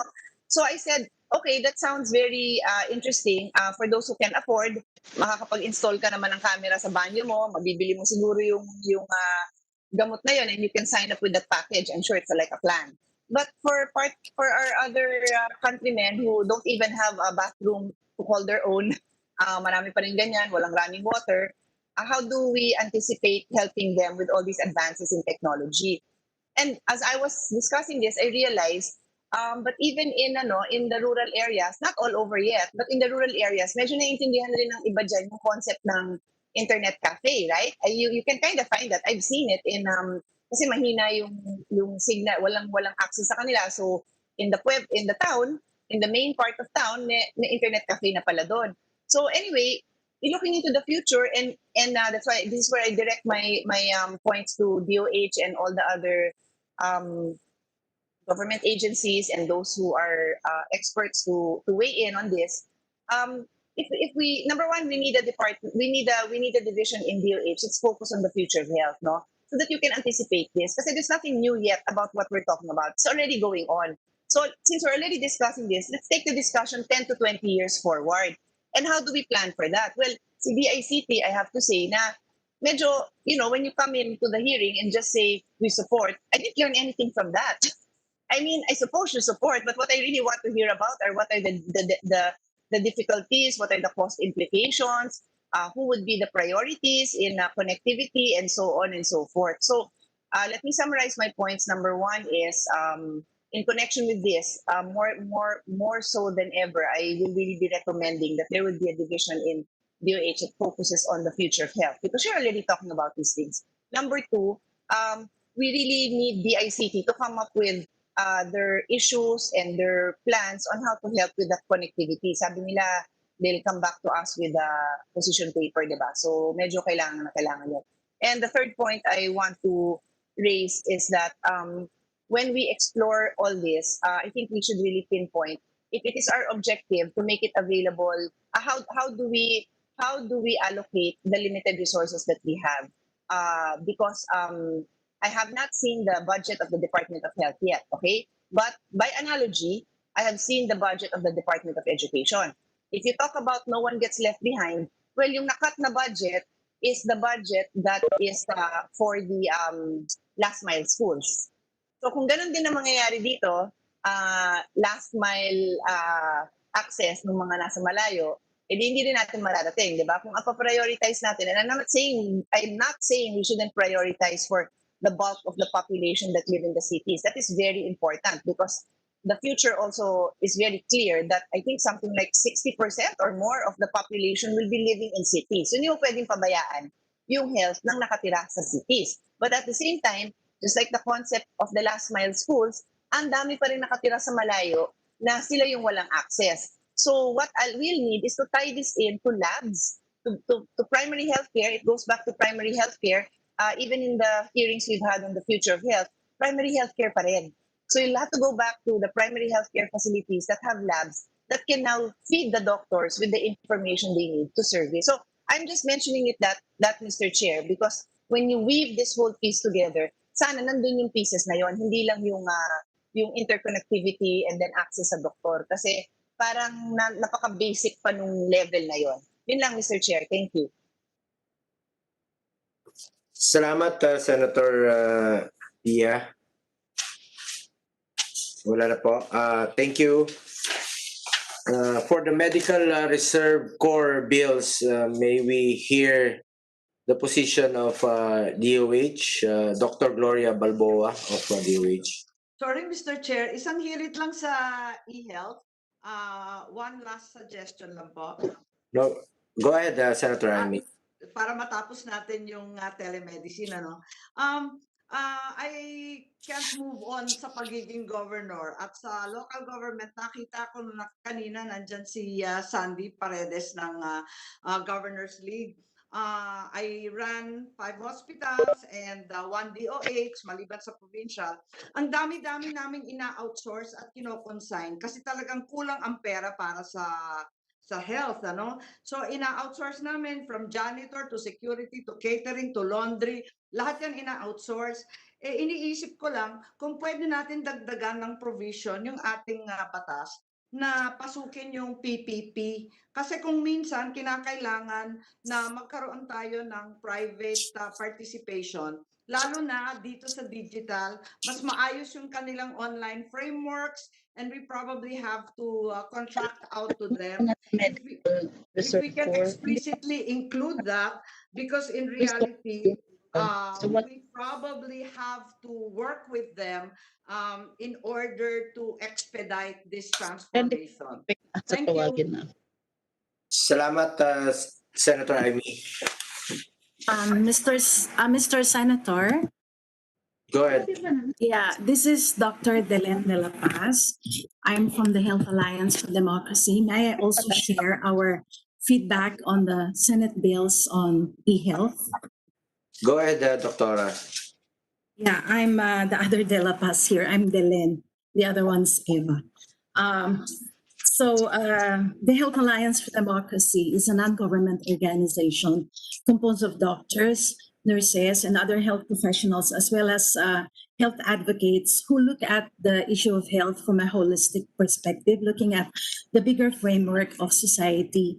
So with regards to the e-health bills, we have strong reservations of passing it at this time because we see the need first of strengthening the public health system that is necessary to make sure that our health services would really be given to the people.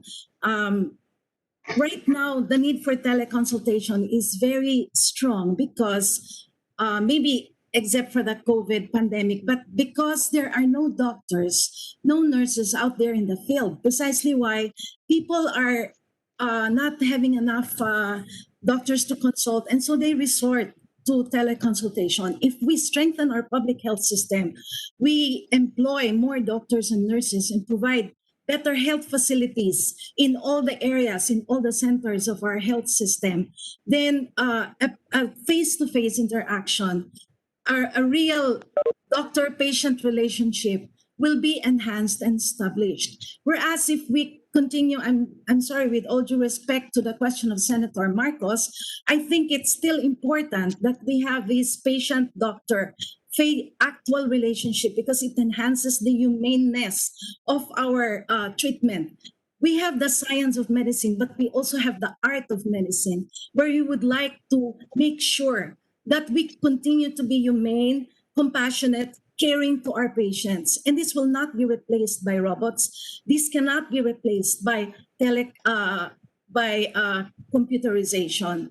And so I think the important thing here is really to strengthen our public health system to make sure that the necessary doctors, personnel, facilities are out there wherever they are, be it in the cities or in the rural areas, so patients will have the confidence and the trust that they can, when they go to the health center, they have people to attend to them. Even in this pandemic, I think it's also important that we do not disregard face to face, because precisely why we have doctors still who wear PPEs, because there is still no replacement for an actual physical exam. You may not be able to see the lump in somebody's breast, even if you have mammography, but still a physical exam is important. So I think what is necessary really is to first strengthen the public health system, ensure our facilities and personnel are in place. So before we embark on a very expensive e-health interventions, let's look at the basics first. Thank you very much. Mr. Chair, Senator Pia again. Go ahead, Senator Pia. Go ahead. And then Senator Amy after. Yeah, no problem. I actually forgot to mention something earlier, but I think perfect naman yung timing kasi I'll tie it into what Dr. Dylan de la Paz has just mentioned. When I mentioned that it is important that we tie in all the components necessary to the delivery of healthcare and we should focus on basic healthcare, which would include the use of technologies. I forgot to mention that I forgot to emphasize that one of the important components there is the human healthcare resources. And I bring it back to the discussion I've had numerous times, including years ago, wherein we have to explore different roles that currently do not exist in Philippine medical hierarchy, no? Like the nurse practitioner, the doctor's assistants, and even upgrading the skills and what the midwives are able to do. We really need DOH to weigh in on this and to submit their recommendations so that we can move forward. And I have no health background, but I go to a lot of conferences. I see what's going on in other countries, and wala pa tayo nung ganon. So this would somehow address the concern of Dr. Delane that you have these human health professionals there. It's impossible talaga, even in the US that has more resources than us, that the far-flung areas would all have a doctors. There are hospitals in the US, hospitals that are run by one doctor and then supported by the other health professionals. So whatever that human health makeup would be, that's for DOH to recommend to us, and also those positions that need to be filled or those positions that we now have to recognize. So may we request DOH to submit this to us, so whether so we can start studying it to include it in our whole approach to healthcare. Thank you. Chair. Senator Amy, go ahead. Yes, hi. Yeah, I'd like to assure Dr. Delen that I have no desire or intent to replace doctors. As a matter of fact, what we are doing is a stopgap measure to a certain degree, a rescue, given the paltry numbers of doctors relative to our population. Napakakonti ng doktor natin, kaya eto nga, medyo ambisyosa nga itong bill na to, given the state of our digital infrastructure. But having said that, we've had a long discussion, as a matter of fact, about the medical scholarships para madagdagan yung human na doktor. Hindi robot, hindi AI, kundi human na doktor. So kapapasa lang yan sa ating Senado at inaasahan ko na mabigyan talaga ng pansin at budget yan. Kasi sa sinasabi na 42,000 kada Pilipino, kapos na kapos ang human na doktor. Dagdagan natin ang tulong sa ating mga kababayan. Thank you po. Salamat, Senator Amy. Yeah, Mr. Chair, may be Go recognized. ahead, Dr. Raymond. It's DILG. Ay, hindi, nagtaas ng kamay Dr. Raymond ganyan. Go ahead, Yusek RJ Tiberi. Yes, sir. We have a stand rather on the bill. At the outset, this level supports the laudable objective of hearing subject legislative measure, which seeks to establish the Philippine e-health system and services. Such measures are consistent with Section 11, Article 13, Article 18 of the 1987 Constitution, which provides that the state shall adopt an integrated and comprehensive approach to health development. This level deems it up that herein subject legislative measures be harmonized and consolidated into one Senate bill for having the same objectives and subject matter. Let it be noted that we do not interpose objection on the department's membership in the would-be e-health policy and coordinating council. At the onset, Mr. Chair, the DILG and DOH is actually creating right now a joint memorandum circular for telemedicine, and it is actually now on the table of Secretary Duque. 3 months ago, Mr. Chair, you as Director Tayag and I have been discussing on how we could implement further telemedicine in all local government. I would like to take note that in Metro Manila, there are 2 cities which are really effective and are implementing it now, namely Makati with Mayor Binay and Taguig City with Mayor Cayetano. Right now, Mr. Chair, we're pushing for Quezon City, being the biggest city in Metro Manila, to at least have its own telemedicine, and it is now running. We are now following the example and policy of Quezon City so that we could propagate this in the whole of Metro Manila. The only questions raised by local government is that how much budget should each LGU allot for telemedicine? And if there is an establishment of a uniform app for the convenience of all LGUs per region so that they could avail of such services. Lastly, it is respectfully recommended for the concerned Senate committee to solicit comments and recommendation from different agencies which are related to the matter. With this, Mr. Chair, thank you very much. Salamat. We will acknowledge you later po kasi pag-usapan rin natin both yung inyong stand sa e-health and medical reserve corps at the same time. Let us now proceed to itong yung medical reserve corps only. May we now hear the position of DOH? Yes, thank you, Mr. Chair. Okay ho ba? Okay, and to the members of the Senate Legislative Committee, to everyone in this committee hearing, good morning, magandang umaga po, or magandang tanghali na po. Okay, I am tasked to read the position of the Department of Health in 3 related bills on Medical Reserve Corps. And this has been sponsored by Mr. Chair, Senator Christopher Lawrence Go, by Senator Pia Cayetano, and by Senator Amy Marcos. Okay, the Department of Health supports Senate Bill numbers 1451, 1527, and 1592, which seek to establish a medical reserve corps that can be called upon and mobilized to augment the nation's health human resource capacity during a state of public health emergency. The proposed legislation complements the minimum population-based health service components of the province or city-wide health system stated in the implementing rules and regulations of Republic Act number 11223 or the Universal Health Care Act, which mandates timely, effective, and efficient preparedness and response to public health emergencies and disasters. With the intent of the bills to institute an MRC in the Philippines, the DOH submits the following suggestions for consideration.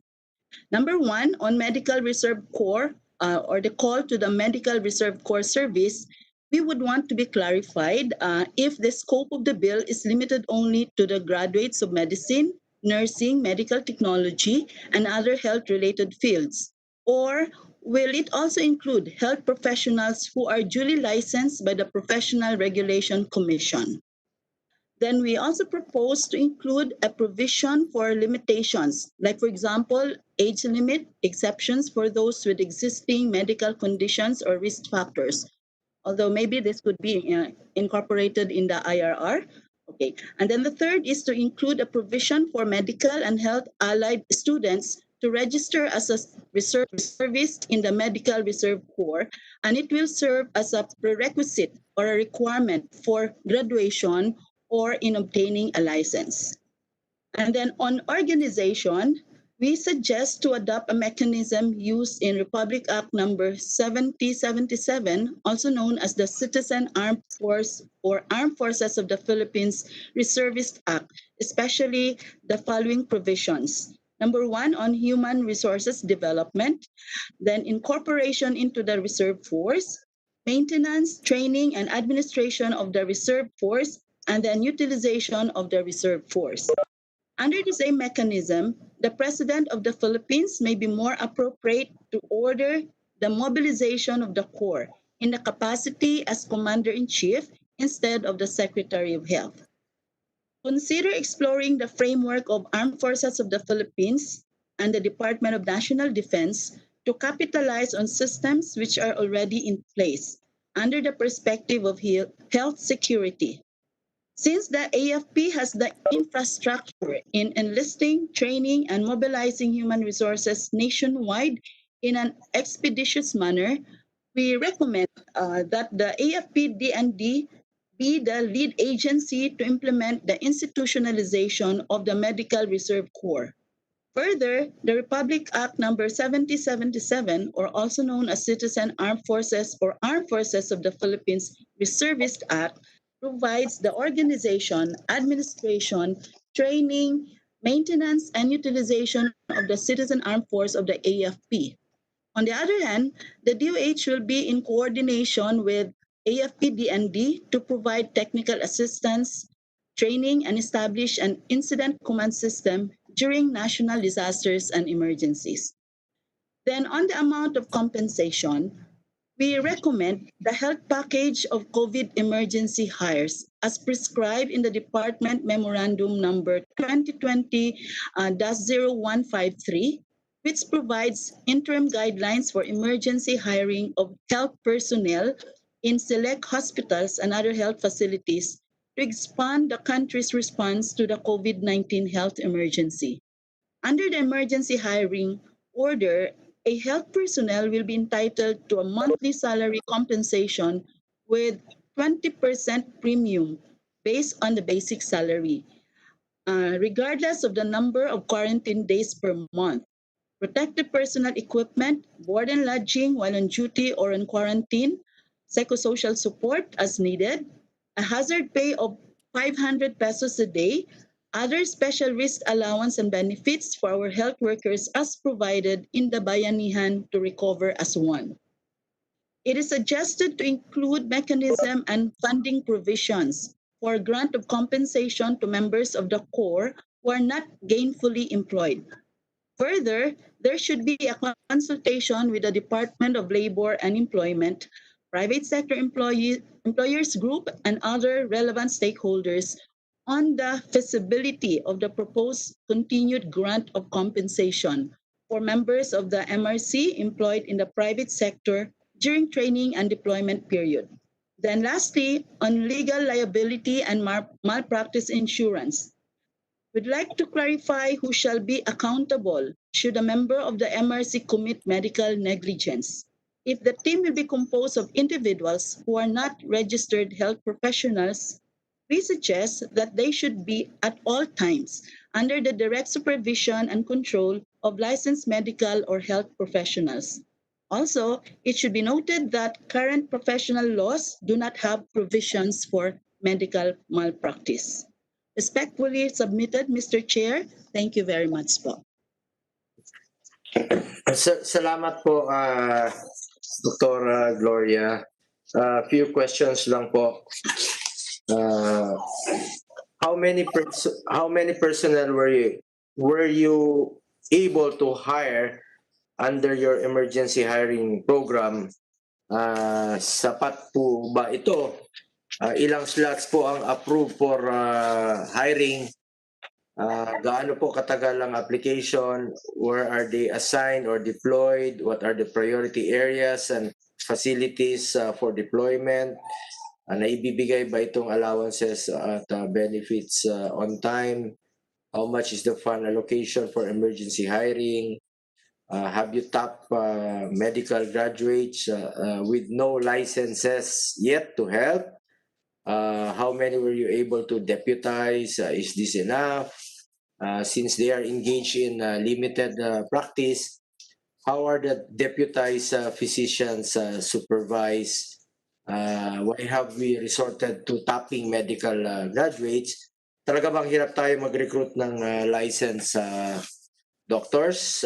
Malaking factor ang compensation sa recruitment ng health workers. Do you agree that those who will be part of the Medical Reserve Corps and will be deployed have to be properly compensated?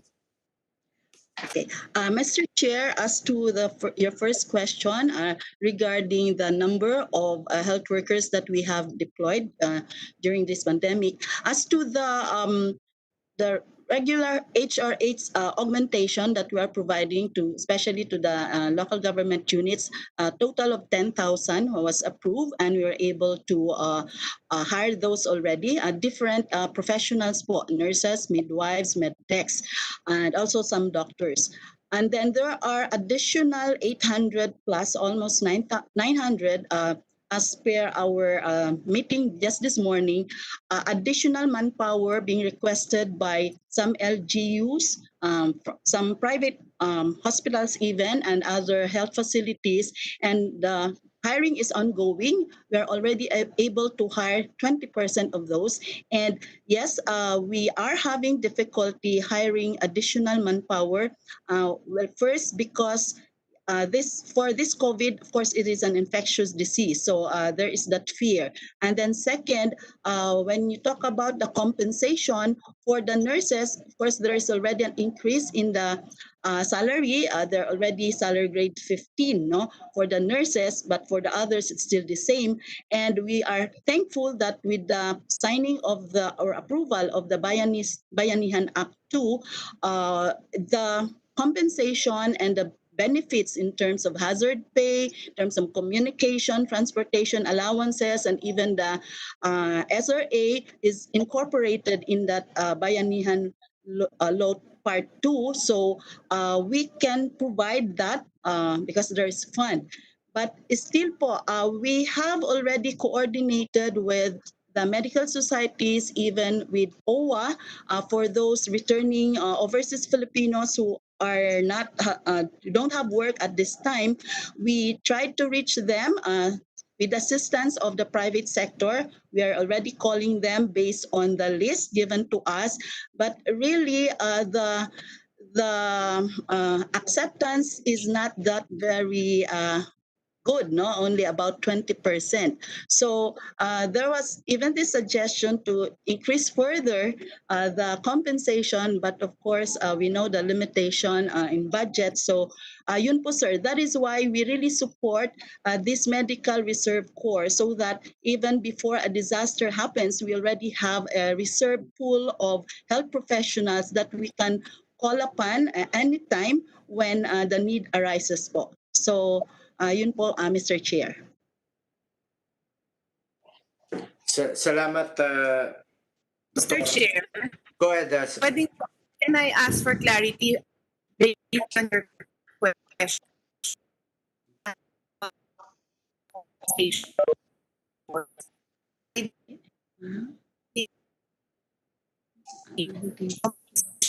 As for lang, your normal, you're not doing anything. That's the time na asking ka. Baka nga we can Senator P, I'm so sorry. You're cutting out. question. And I Senator Pia, I'm so sorry, you're cutting out po. Hindi narinig yung tanong nyo. Senator Pia, there's a problem with your connection, Senator Pia.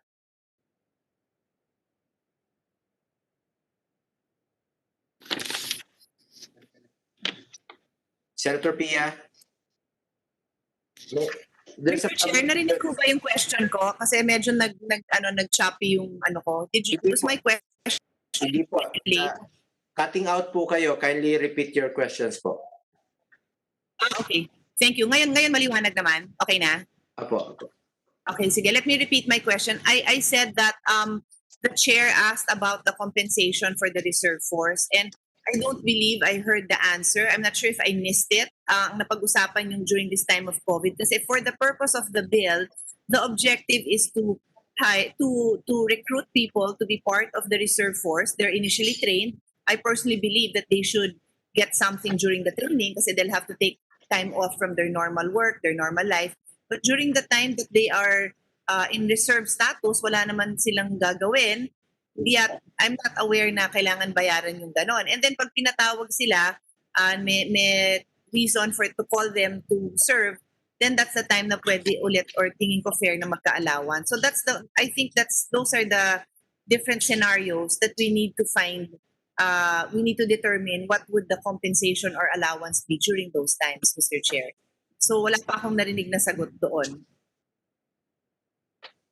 Mr. Chair and ma'am, yeah, what was in the position paper is that if they are undeployed, okay, we are recommending that the one that we are giving during this COVID-19 pandemic will be the basis for their compensation. But if they are not deployed, well, for those who have their own work, job to do, then they have to continue really receiving those salaries. And because it's during this the normal times when they will undergo training, okay, they will be trained properly. So then they will of course be given aside from their salaries for certain benefits while on training. But for those who are not employed, yeah, I know it's not here. That is something that we have to really discuss po. Thank you, Mr. Chair. I think importante yun kasi when we craft the bill, that legislative intention has to be made clear, di ba? Like after there's the training period, and then there's the time off. I just call it time off for lack of a better term, that they're not actively doing anything. So for me, I'm not aware na you have to give anything during that time. And then when they are called again, that's the time din. Sige, salamat. So yun ang medyo pwedeng pag-isipan ng mga experts natin dito, Mr. Chair. Thank you. Salamat, Senator Pia. May we hear from Mr. Joe Soriano of the Office of Civil Defense. Magandang tanghali po, Mr. Chair, honorable senators present, and to our fellow attendees po. On the part of the Office of Civil Defense as the implementing arm and secretariat of the NDRRMC, we would like to express our support to the MRCPS. Given our realizations po sa current pandemic, which may also be classified as a disaster, there is indeed a need for fast mobilization of health and emergency personnel to augment our existing regular healthcare personnel. Generally, Mr. Chair, we subscribe to the comments of the DOH given na sila po ang NDRRMC member agencies na in charge sa healthcare response during disasters or emergencies. However, Mr. Chair, may points lang po na gusto kong i-raise dito sa OCD.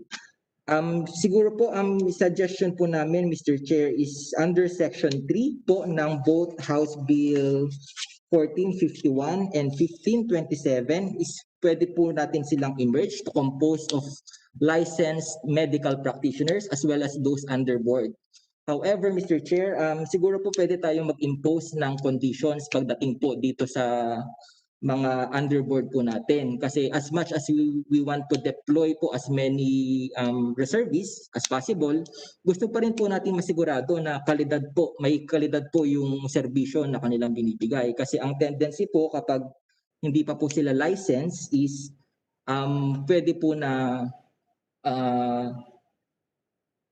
kasi na baka hindi po sigurado yung kanilang serbisyo kasi number one, baka hindi po nila intention talagang i-practice yung profession o kaya po nakapag-take na sila ng board exam, however flunk at least twice or thrice, or hindi po talaga nasa puso nila yung pagsiservisyo po pagdating po dito sa healthcare. Kaya po siguro po subject to style na lang po, Mr. Chair, is we want to suggest that magkaroon po sana tayo ng conditions so as to ensure na meron po tayong quality services na may bibigay pagdating po sa emergencies and disasters. And second po, Mr. Chair, is on the mobilization centers po. Ang ng MRC. So we support po, Mr. Chair, the Senate Bill 1527 na limited lang po ang mobilization centers natin sa provinces para po mas madali po itong i-manage at mas efficient po siya. Given po na pagdating ng disasters or emergencies, ang provincial DRRM councils na po in coordination with other member agencies katulad po ng DOH, sila na po ang bahalang mag-mobilize sa kanilang mga respective provinces. So, Mr. Chair, that's all po sa amin. Respectfully submitted po, Mr. Chair. Thank you po. Chair? Go ahead, Senator Pia. I'll just so that your secretariat and the committee secretariat and your team will have a easier time. I'll just put in my quick comments para sa TWG naka-align na rin dun sa mga comments ng experts natin. Dito sa sinabi ng Office of Civil Defense, I also agree na there should be standards in the hiring. But I think that's not a very difficult task that can easily be determined as to what is the job description of somebody who has not passed the board exam. We already have a law that actually allows the Secretary of Health to call on these underboards in times of emergency. So madali naman sa DOH to clarify that. Di hamak naman na mas magaling naman yung nakapag-4 na taon ng medical school kaysa sa naman dun sa katulad ko na gusto lang tumulong, wala naman alam, no? So there are ways to use these people. And I'll also use this opportunity to make a quick comment din dun sa statement ng DOH about the age limit and other factors that may limit the capacity of the reservists or the volunteers or whatever you call them. Sa akin po, when it comes to age limit and even physical disabilities, I think that is a perfect place to put them. Again, just recognizing what limitations they have because there are so many great doctors I know of that I still consult in their 70s and 80s, no? So baka ayaw na nila mag-private practice, pahinga na sila, but their wisdom can be tapped during times like this. It doesn't mean naman na susugod sila sa baryo, pero their wisdom can be tapped and it would be an honor for them to be part of the reserve force, to give inspiration and leadership to the young ones. So I'd really like to be able to tap them. Again, I trust that DOH can easily determine what the limitation should be. Pero kahit na may handicap pa yan or whatever, for me, better it's still a great opportunity to tap these people of experience and wisdom. And then there was also a mention of the scope, no, kung ano yung mga fields. Sa akin nga, whole of nation approach nga talaga kasi pag may pandemic. So sa version ng bill ko, there was never any objective to limit it to health professionals. In fact, open to all because you cannot solve a health problem without thinking of the logistics. Paano mo dadalhin yung gamot doon? Paano mo dadalhin doon yung mga doktor sa lugar na yon, 'di ba? Communication. So lahat ng field are required here. So that's really the intention in my bill, Mr. Chair. Thank you. Salamat, Ma'am Pia. Thank you. We will now call on our resource persons for both the e-health and medical reserve corps for their inputs and comments. Please confine your statements to 5 minutes. Thank you. Let us start with the DBM.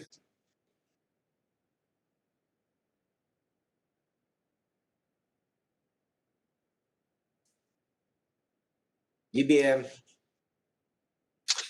Basta pera na pag-usapan, wala talaga, nawawala kang DBM.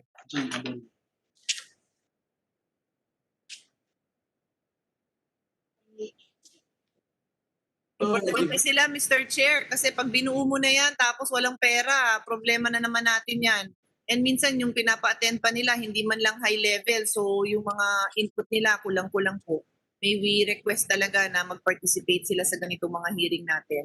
Kaya, Sir, narinig na ako, sir. DBM, Yes, sir. kumusta dyan? May pondo ba kayo? Sir. Oh, ma'am, Miss Jane Abella. Sir, naririnig na ako, sir. Narinig na kita, ma'am, pero hindi kita nakikita. Oo, sir. Ito, sir. With regards, sir, dun sa Medical Reserve Corp, wala po kami, sir, na isasabi. Good afternoon po, Honorable Senators Go, Pia Cayetano, Senator Amy Marcos, Senator Nancy Binay, and Senator Bato de la Rosa. Sir, we have still submit yet our position paper. But if you will allow us to read the position paper prepared by our bureau, would it be okay, sir? Hello. Go. Yes, Ma'am Jane. Can I continue reading our position paper, sir? Go ahead, Miss Jane. Yes, sir. With regards sir, to the Medical Reserve Corp, we support the creation of a pool of health workers who will be able to help in times of disasters and health emergencies such as pandemic and other emerging and re-emerging diseases. However, we find that this will be more effective if this will be under the supervision of the Department of Health, either as a bureau or as a attached agency of the department. Moreover, on the inclusion of a 200 million pesos in the annual general appropriations act, we would like to emphasize that the provision of appropriations should be generally be undertaken by a way of a budget process through the annual general appropriations act. Accordingly, determination of the annual budgetary provision for the implementation of the act should be subject to the usual budget process, considering the fiscal position, as well as the priority framework, what are the priorities of the DBCC, as well as the agency's performance and absorptive capacity. Uh, we instead recommend that the implementation of the program be sourced from the available funds of the DOH. The funding requirement for the succeeding years be included in the annual General Appropriations Act, subject to budgeting, existing budgeting, accounting, and auditing rules and regulations. Sir, on the setting up of a medical reserve or fund, we observed that the said provision is not clear as to the source of the fund. If the said fund will be generated from the donations, we would like to emphasize that this would be consistent with the provisions of the general provisions of the General Appropriations Act. If it would be under, if the source would be coming from a donation, it should be guided, it should be consistent with the provision of Section 5 and 6 of the GAA 2020. Moreover, we recommend a clear provision on that will be crafted as to whether the funds will be sourced from where the funds will be sourced. If the committee pursue a multiple fund source, the law should be clear on the activities that will be funded from a specific fund source to determine accountability and accomplishment, sir. Yun po yung aming answers for the medical reserve report. Sir, on the tele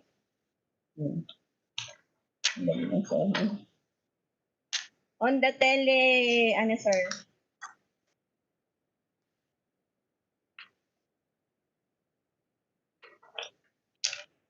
On the e-health system, sir,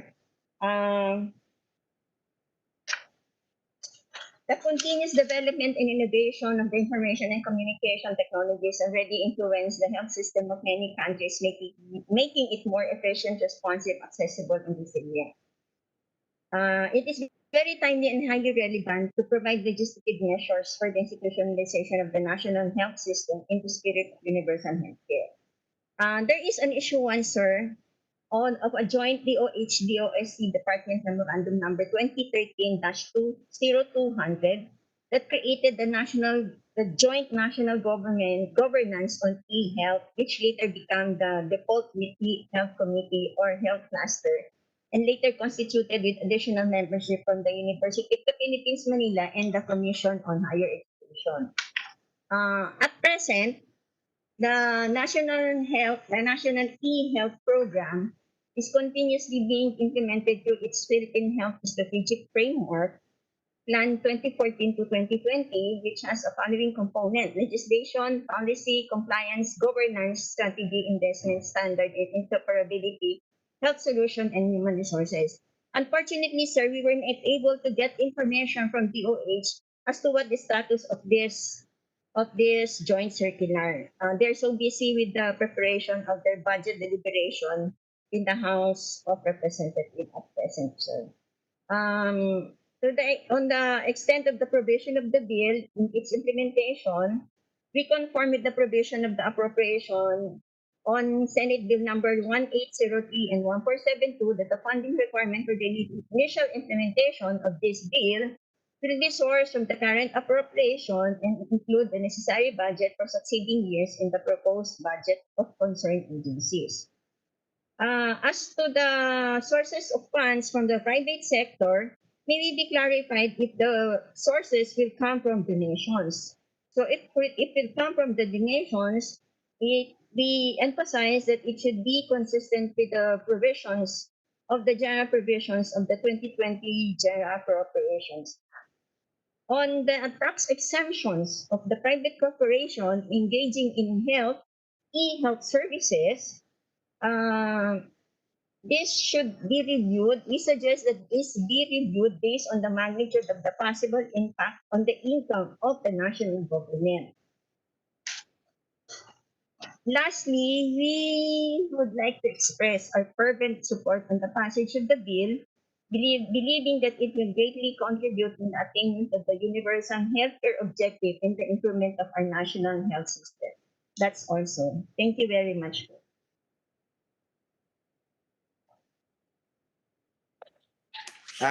Next is Next is DILG Undersecretary Echeverry for your comment po dito sa dalawang bill.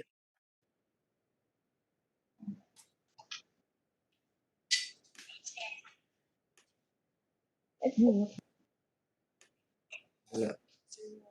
Yes. Wala eh. Next is Dr. Clarita. Next is Dr. Clarita Maanyo. Kung wala pa po si Yusek Echeverry. I-mute siya, James. Good morning to our dear senators and our participants. I'm Dr. Maanyo from the PRC, Professional Regulations Commission. May I just first comment on the Medical Reserve Corps? The board, let me just pick from our position paper some of the items. The board interposed no objection to the bills. We recommend, however, to include substantive provisions for retraining and retooling of Reserve Corps, such as sustained protection and prevention and insurance coverages in the event of work-related illness or death in the family or themselves, and also the psychosocial impact on the Medical Reserve Corps, because at this time, even our frontliners are having all of this, no? So it is also recommended that the Medical Reserve Corps should be composed of, for us, licensed professionals so that we can ensure that the public reserve quality service is in line with the standards of care. The medical graduates may not be fully equipped yet to handle the rigors of the MRC, as they are not yet fully fledged professionals who have hurdled their respective exams and have taken their respective oaths. But I agree with what Senator Pia had said earlier, to include and then stratify where their areas would be, where they are most needed. So the non-MD volunteers may undergo trainings as they will supplement the existing human health resources. So taking into consideration the safety and welfare of the public and to further protect and promote the right to health, we recommend that the professional members of the Reserve Corps are registered professionals who pass the licensure exams and secure their certificate of registration to ensure that qualified individuals attend to the general public. This will also be consistent with the PRC Act, which aims to promote the sustained development of a reservoir of professionals whose competence had been determined by honest and credible licensure exams and whose standards of professional service and practice are internationally recognized and considered global class, brought about by the regulatory measures, programs, and activities that foster professional growth and advancement. So in a likewise proposed undergraduate boards, or those who were conferred degrees but have not yet passed the licensure exams, may be part of the Corps, provided that they are supervised by licensed professionals. Because as I said, there should be somebody who, just in case they make a mistake or they did something that is not acceptable, then there should be somebody who's going to own it. May be part of the core provided they are supervised by licensed professionals. It is suggested that the bills further provide details that would indicate scope of functions of the degree holders, licensed professionals, and experts. So, and even those who are not licensed yet. Now, with regards to our e-health provisions, the PRC support the intent of those proposed measures to ensure equitable access to health service to those geographically isolated and disadvantaged areas, to make an ICT-enabled and integrated Philippine healthcare system, delivering quality health outcomes to all Filipinos, and to enhance the timeliness and accuracy of health reporting and better facilitate monitoring of diseases in the country. From the agency mandated to regulate professionals' practice, the inclusion of standards of care and certification of individuals and entities providing telehealth services to ensure that only quality health services from registered and licensed medical professionals shall be administered is laudable. Okay, no? So the board also agrees with the intent of the Philippine e-health systems and services that it must be comprehensive, sustainable, measurable, interoperable, and progressive. We even suggested that the existing ones should be evaluated also, no? Based on best practices. In this regard, there may be a need to invest on a nationwide network reaching all parts of the Philippines, even to the furthest barangay, because these are all worthwhile bills that we have. But if you cannot reach the furthest barangay, then it might not be that acceptable. Okay, no? Telehealth is merely another mode of doctor-patient engagement that addresses primarily continuity of care, overcomes transportation and geographical barriers, and shortage in local or on-site mental services. The standard of medical care is still actual physician-patient engagement. So I agree with Dr. De La Paz, whom I was hearing earlier. Therefore, it is proposed that the role of e-health vis-a-vis conventional face-to-face practice and record keeping should be clearly delineated. So these are some of our proposals. We have other proposals in our bill, but we will just in our proposed paper, then we will just submit the rest. Okay. Thank you very much for hearing me. Salamat, Doktora. May we now hear from TESDA, Celestino Millar.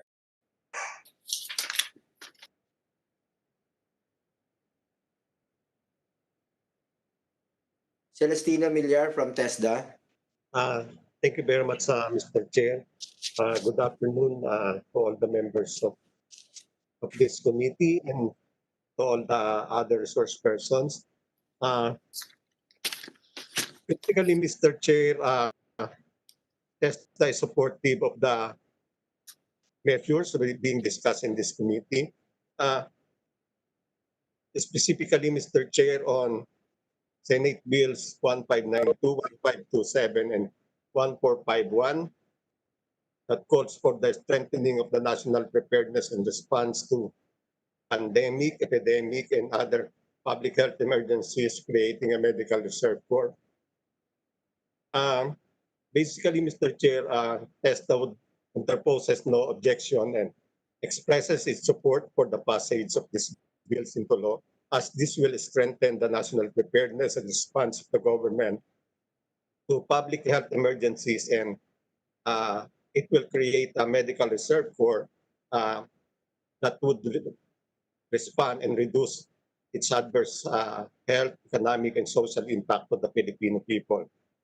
Basically, Mr. Chair, it has been shown during this COVID-19 pandemic the importance of having adequate trained health professionals that can be tapped to respond to this kind of medical emergencies.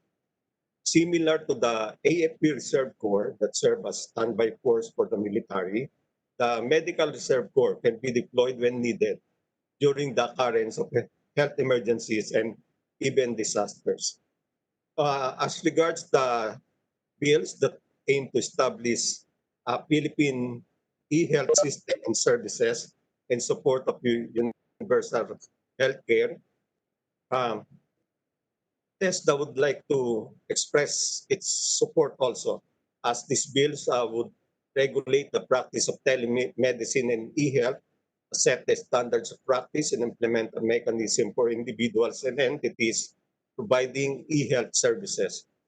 Moreover, these bills will recognize e-health as equal with other healthcare delivery methods. It will guarantee quality of service and ensure patient safety and protection. TESDA welcomes its inclusion as one of the agencies that will implement the specific provisions, Section 17 and 18, as regards the health human resource development, specifically in the establishment of minimum competencies and imposing the same on health-related and digital health professionals in coordination with other relevant stakeholders to form part of the curriculum of health and health-related courses. For the information of the committee, Mr. Chair, there are health-related debate programs being implemented by various technical vocational institutions throughout the country.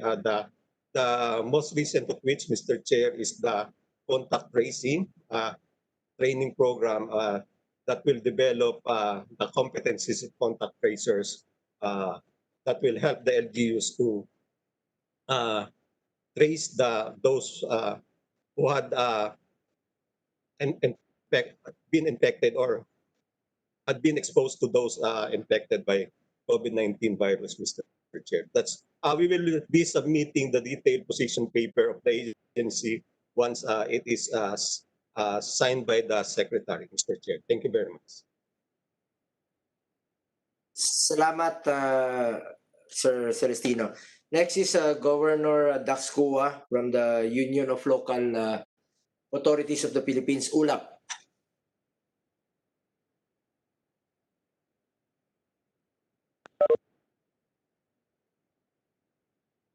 Governor Dax Cua. Wala pa po. Sandra Paredes of the League of Provinces.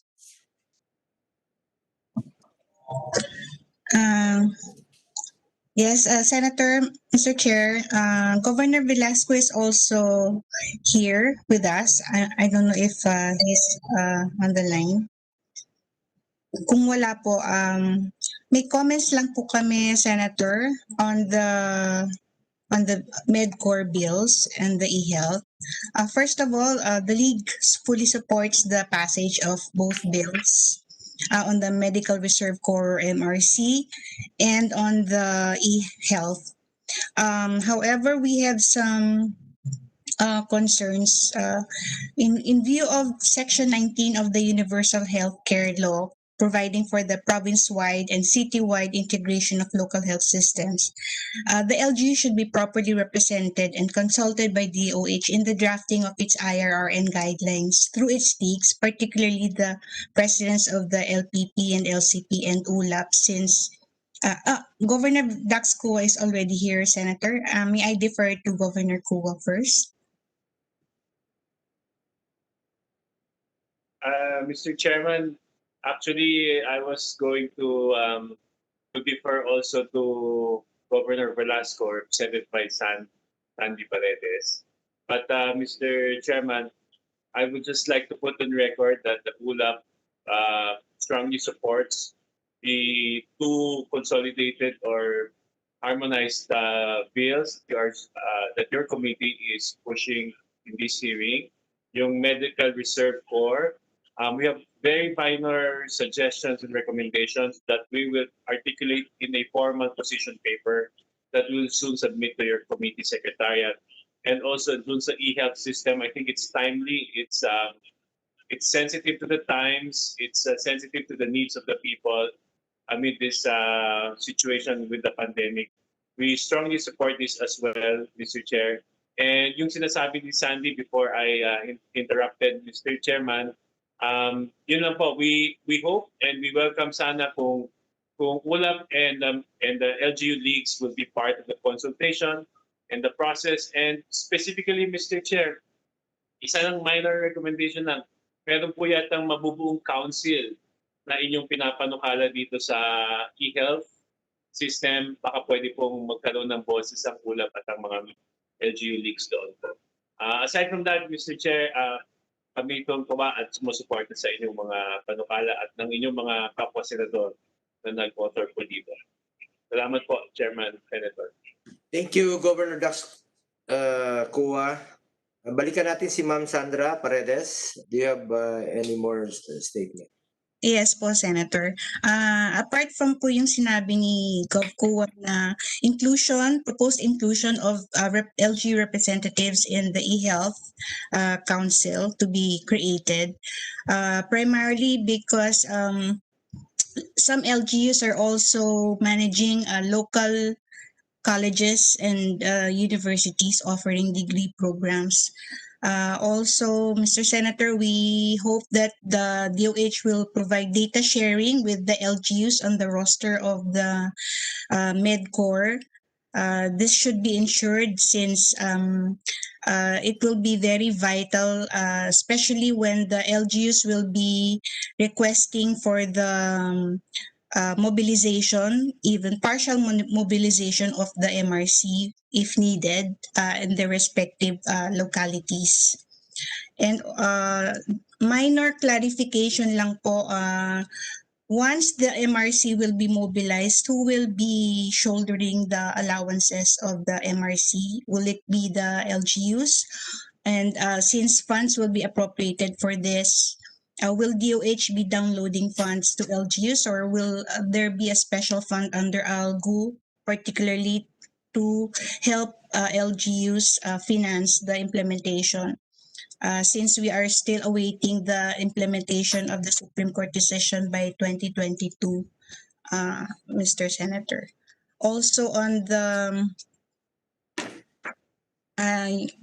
yun lang po on data sharing and under section 9 of Senate Bill 1527, since mobilization center shall be established in every province, it is vital that the LGU shall not, ang word po kasing ginamit, DOH may tap LGU. Sana po shall tap LGU since kailangan meron pong i-establish na mobilization centers in every province. So the coordination should be very smooth. Yun lang po, Senator. We fully support both bills po, especially during this COVID-19 pandemic. Thank you very much. Salamat ka, Ma'am Sandra. May we now listen to the Association of Municipal Health Officers of the Philippines, Dr. Clemencia Bondok. Good afternoon, Mr. Chair, and to the rest of the senators. We, from the Association of Municipal Health Officers of the Philippines, strongly support the bills on medical reserve in the e-health. For 10 years that e-health was introduced, we have implemented EMR and e-reporting with the same identifiable challenges. Yung sinabi kanina ni Dr. Tayag, we have the unstable, slow or no internet connection. Those are the necessary things in order to successfully implement this in place IT software and hardware with HR complement. This has to be anchored in universal standards. Of course, the harmonization and interoperability of all the e-health platforms. Kahit iba-iba yung developer, dapat pare-pareho yung kanilang standards na naka-anchor. And then, of course, the need for a strong policy and licensing and accreditation the primary care providers in the practice of telemedicine. This has to be regulated to prevent abuse. And along with that, policies that also anchors on the Data Privacy Act. Of course, for yung kailangan, the appropriate LGU funding and support and governance, and the regular implementation and evaluation coming from us implementers in order to really create a good feedback in improving its implementation. And the platform for online and offline version of this, especially in our GIDA. And once these hurdles had been address, we believe that this e-health and the other bills that goes with it will help in the advancement of efficiency in the delivery of basic health services, especially in the implementation of the Universal Health Act using the digital platform. So along with that, is we will be submitting a very intensive also position statement in support of the bill within this week. Thank you very much, Mr. Chair. Salamat po, Ma'am Dr. Clemencia Bondo. Thank May you. we now hear from the Philippine Medical Association, Dr. Rhoda Goko. Yes, good afternoon, everyone. I'd like to recognize Senator Go, Senator Amy Marcos, Senator Pia Cayetano, and Senator Bato de la Rosa. The PMA stands and supports the Medical Reserve Corps Bill and the e-health bill. The PMA is almost 40,000 strong in active members in 119 component societies working on ground.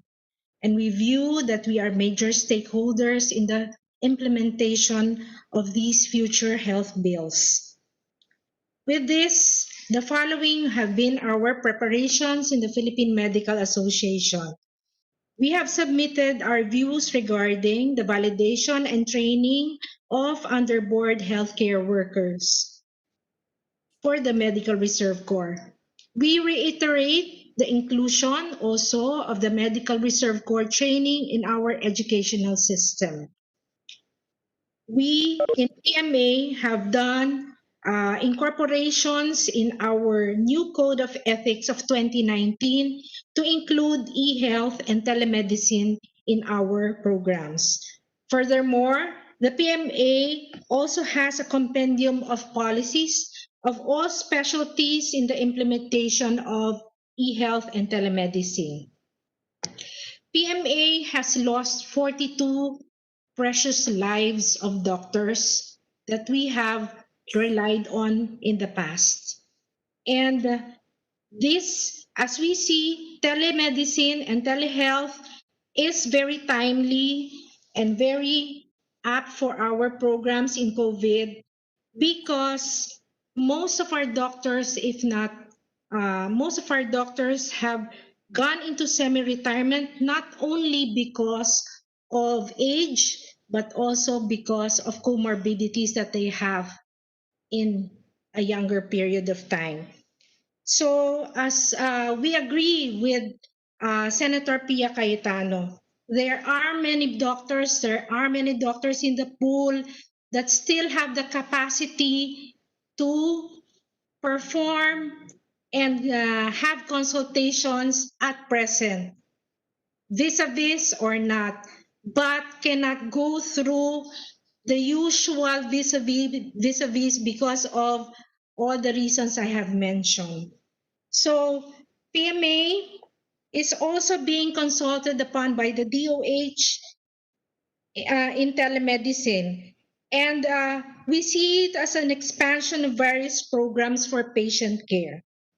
E-health was also supported by the Philippine Medical Association, especially in Quezon City, with the Bantay COVID program using a tracking method via simple cell phones.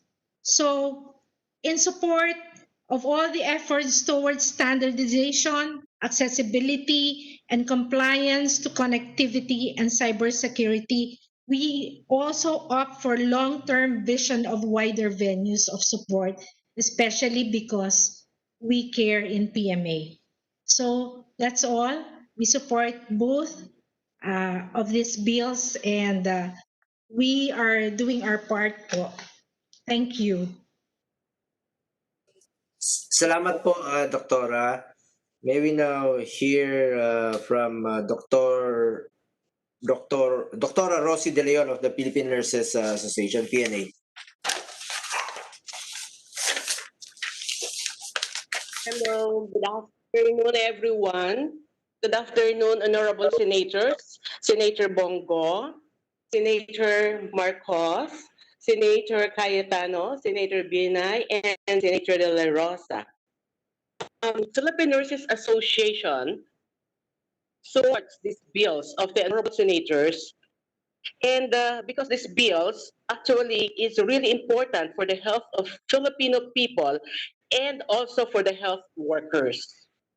Particularly, we are in support of the bill on the Medical Reserve Corps, and we just want to clarify something with regards to the Medical Reserve Corps, because this is really very vital. Be ready to address any eventuality that may happen, especially during disasters and public emergency. So we are just clarifying on the qualifications and the training requirements. Well, we know for a fact that during emergency, all that will respond will be ready and competent to any situation. Second is the composition. Who will be the commander-in-chief? Who will call? Where to call? When to call? The registry of members. I think this is very, very important because during the time of this pandemic, there was really a problem because we do not know where, when. So there was no commander-in-chief actually. So I think in this Medical Reserve Corps, we really have to have this registry of members and who will be the one that will be in charge of the command, who will be the one commander-in-chief. The third is the function. We should have a process. We should have also delineate the responsibility of every member of every position. The accountability, as mentioned, who will be the one responsible for every member that will be part of this core. Next is the compensation. Well, we have to look into this. As mentioned po kanina by the senator, by very good Senator Cayetano, there will only be a compensation during the call. But I believe, sir, kasi po, pagka-on call lang during the call, and they have this work, there will be some problem. Who will be the one to respond, particularly pagka po sila'y nasa trabaho? Next is the sustainability of this MRC. So I think it's very important that there will really be an investment. As mentioned po, nagkakaroon na rin po tayo ng aging population po doon sa ating mga healthcare workers. Although sinasabi lang po natin yung kanilang mga intelligence, they can be of help. But I think there is really the one that is very important is really the sustainability of this. Magkakaroon po sana tayo ng investment so that this project, this bill will really be a successful one. And I'm praying that this 2020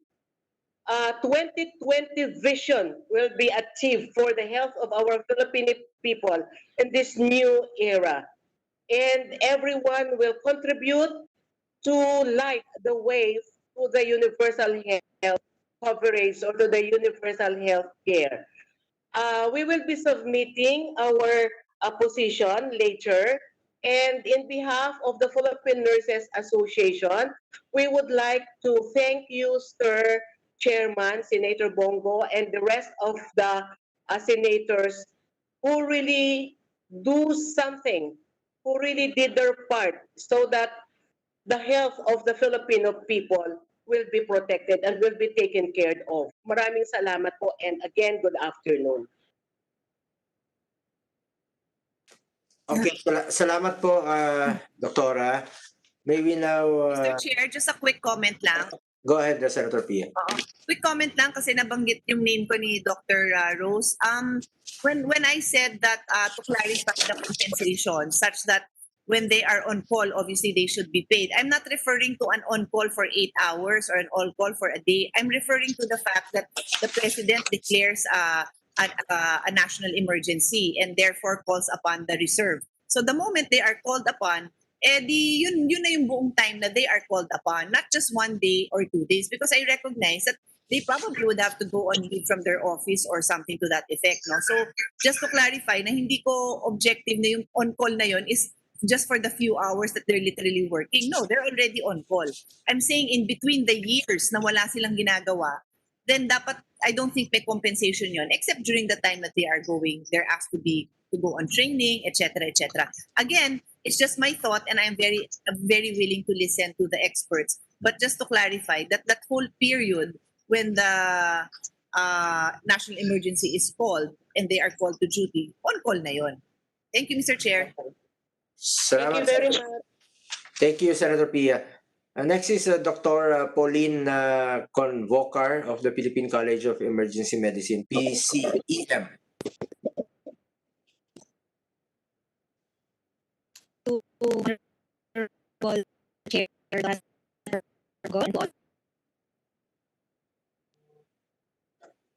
Senator Cayetano, Senator Amy Marcos, good afternoon. Sana may buntag sa Sorry, Dr.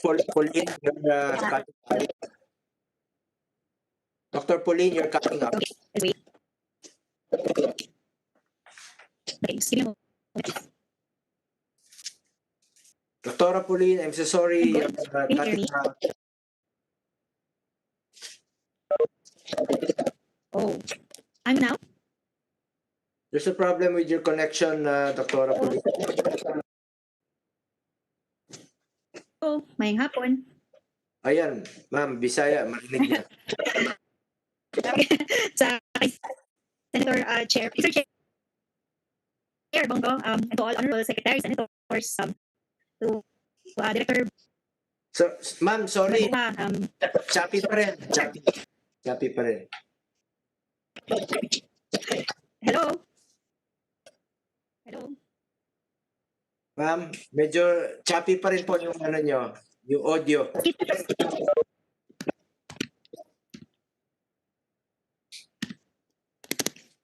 Balikan na lang po namin kayo, Doktora. Apo. Next is Dr. Jaime Almora of the Philippine Hospital Association. Good afternoon, Mr. Chair, and a Go pleasant ahead, sir. afternoon to the honorable senators and the eminent resource person present in this online conference. I am Dr. Jaime Almora, the president of the Philippine Hospital Association, an organization of 1,987 hospitals all over the country, both government and private hospitals. The PHA supports in principle the aims and purposes of the three Senate bills, namely Senate Bill 1451, authored by Senator Bongo, Senate Bill 1592, authored by Senator Amy Marcos, and Senate Bill 1527, authored by Senator Pia Cayetano. They all refer to organizing a medical reserve corps. Coincidentally, the Philippine Hospital Association has ongoing and similar program in its Committee on Disaster Prevention and Control. These are the programs on, namely, Healthcare Continuity Reserve Corps and the Mutual Assistance Agreement. Healthcare Continuity Reserve Corps is the organization of healthcare professional volunteers which we start to organize in each hospital. And the Mutual Assistance Agreement is a pre-event formal agreement among the hospitals to assist each other during disaster and calamities. This is organized because of previous experiences that mobilization and deployment takes a long time because of the wait and see attitude. The Mutual Assistance Agreement provide formal commitment, anticipation, and expectation before the occurrence of disaster or calamity events. And we also incorporated volunteerism as an indispensable component of assistance because it is the expression of love and compassion which propels people to help other people. These elements are incorporated in the inputs that we uh, inserted in the House Bill 1451, which we choose as our framework to put our inputs. If the Honorable Chair would allow me, I would like to share my screen and continue to present our inputs. Go ahead. Yes, as I said, we choose the Senate Bill 1541, if 1451, the bill by the Honorable Chair as our framework to incorporate our inputs. We suggest to revise the title to read like so: an act instituting the Healthcare Continuity Reserve Corps, encourage volunteerism and appropriating funds there and appropriate therefore and for other purposes. The word healthcare is more encompassing than the word medical to include all the other allied services and allied professionals. And the word continuity is descriptive of a disruptive event and the need to continue the service. And we proposed the inclusion of encouragement of volunteerism because love and compassion is the main force that propels people to volunteer in an emergency. This is what we want to promote. I would skip the minor revisions here. We would like, instead of medical, we would like to refer them as the healthcare professionals. And on paragraph A of section 2, we would like to include, instead of just the word involvement, we would like to encourage volunteerism in public and civic affairs.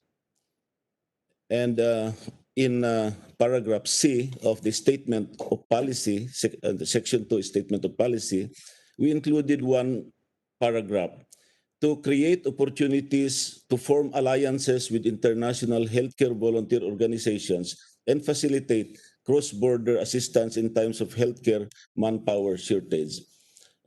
In some of our calamities, disasters, we did experience the arrival of international volunteers. And this Healthcare Continuity Reserve Corps should also encourage alliances with international healthcare volunteer organizations.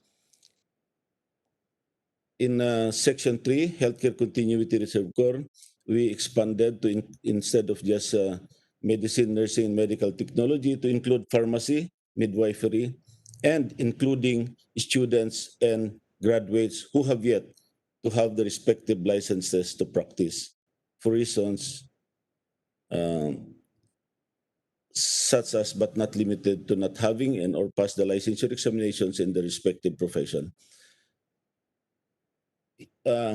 We propose the addition of another section, which we put it as section 4, which would be the Healthcare Continuity Reserve Corps organizational setup.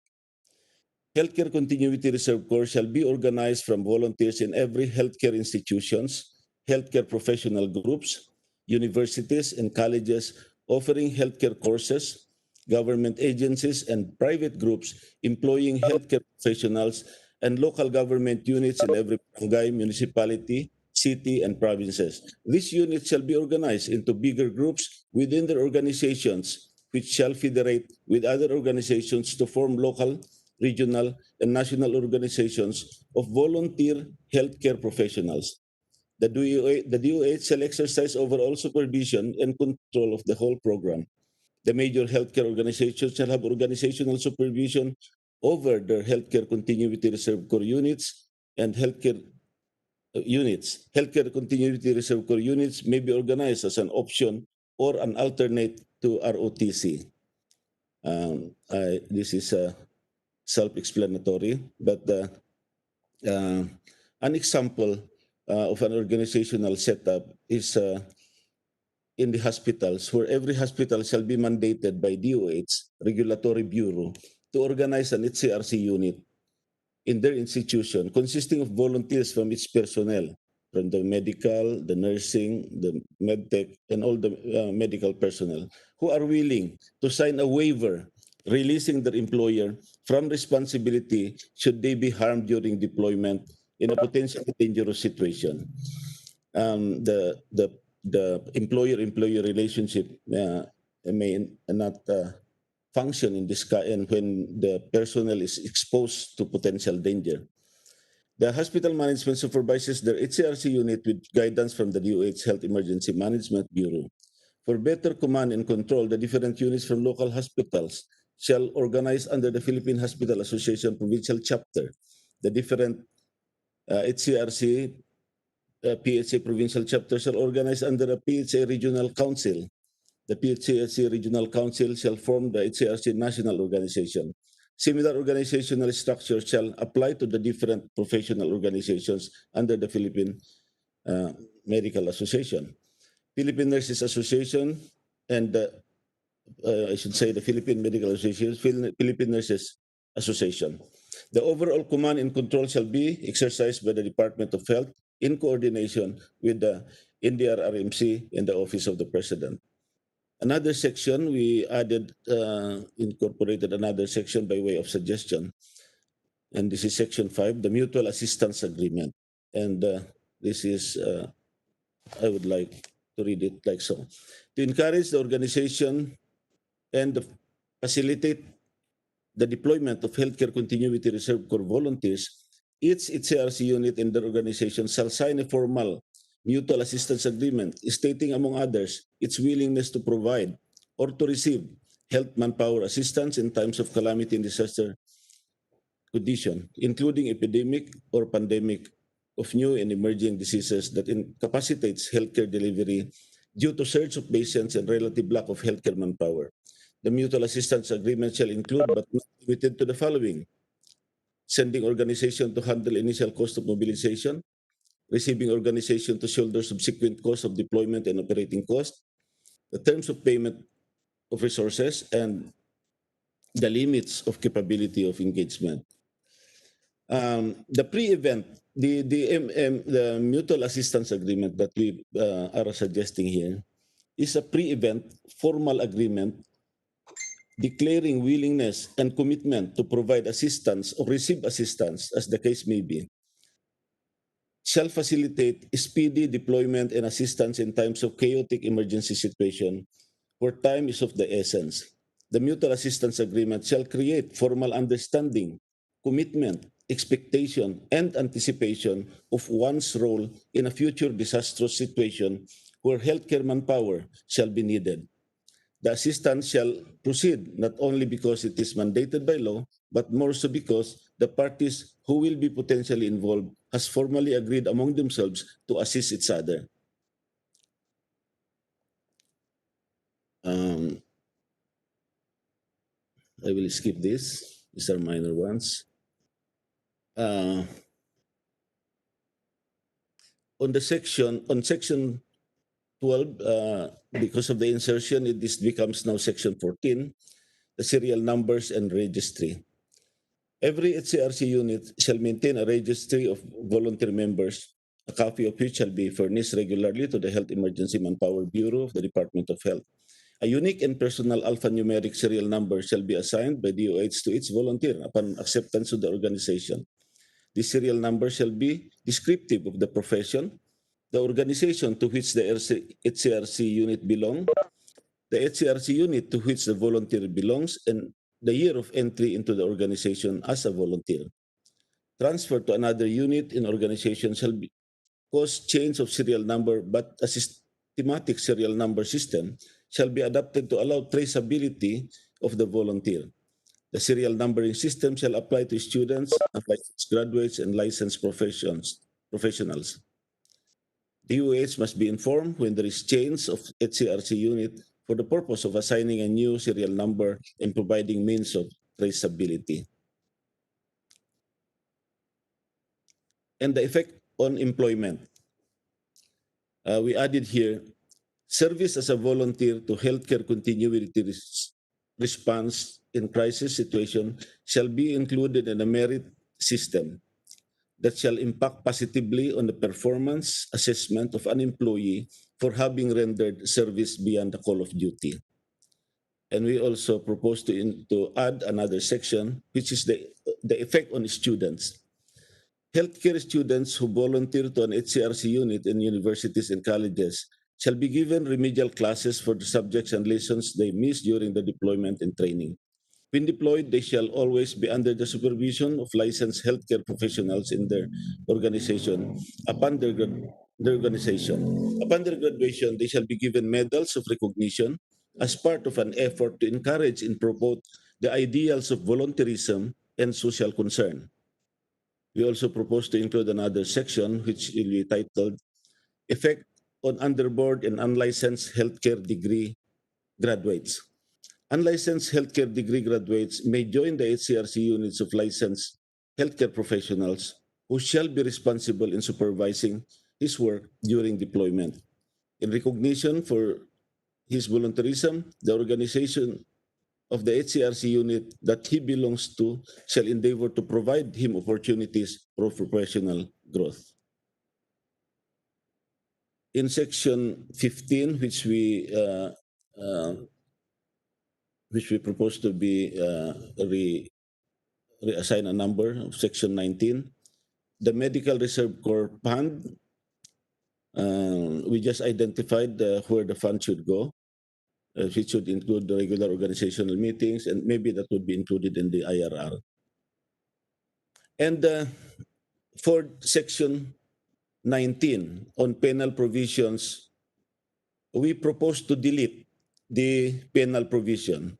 Instead, we want it changed to section 23, which is titled Promotive and Constructive Provision.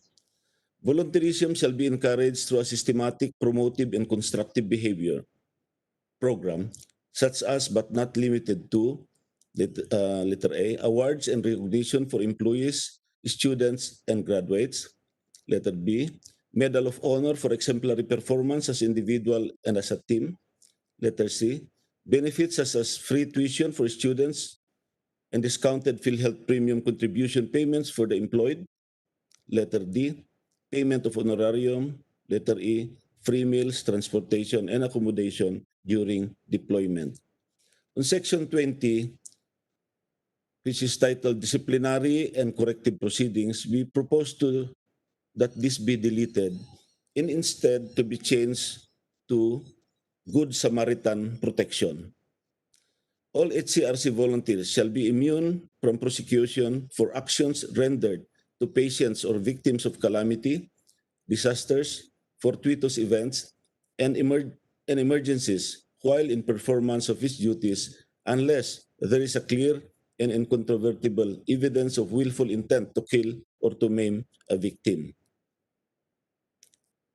The rationale is that there is no role for a heavy-handed approach to volunteers. They are there to help out of love and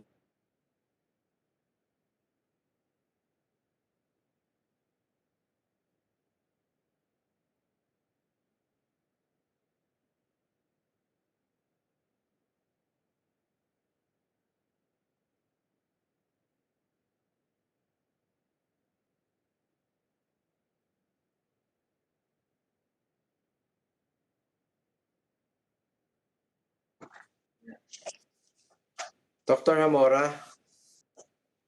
Ay, si Dr. Almora?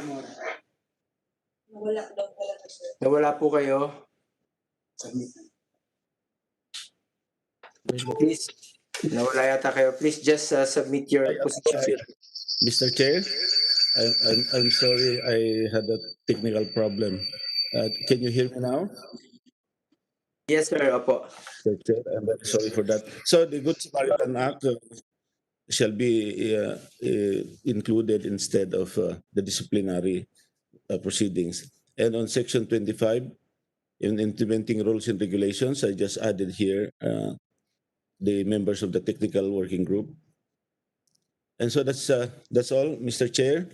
And thank you very much for this opportunity given to the Philippine Hospital Association to give its input in this Senate bills on medical reserve board. Thank you very much, Mr. Senator. Ay, salamat po, Dr. Almora, for your inputs.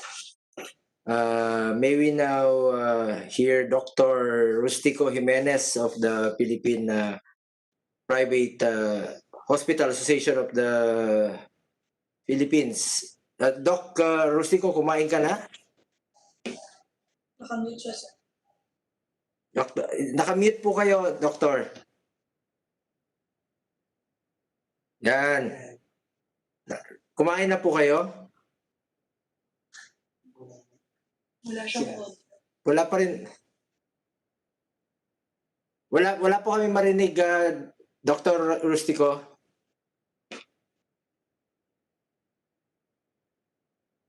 Doc, wala marinig. Woo! Pakiayos lang po.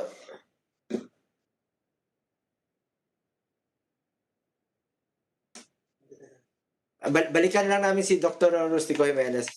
May we now hear Dr. Eva de la Paz of the UP National Institutes of Health. Magandang hali po uli, Mr. Chair and the members of the other senators who are present and the participants in this Senate hearing. Let me share po the position statement of the University of the Philippines, Manila on the Medical Reserve Corps.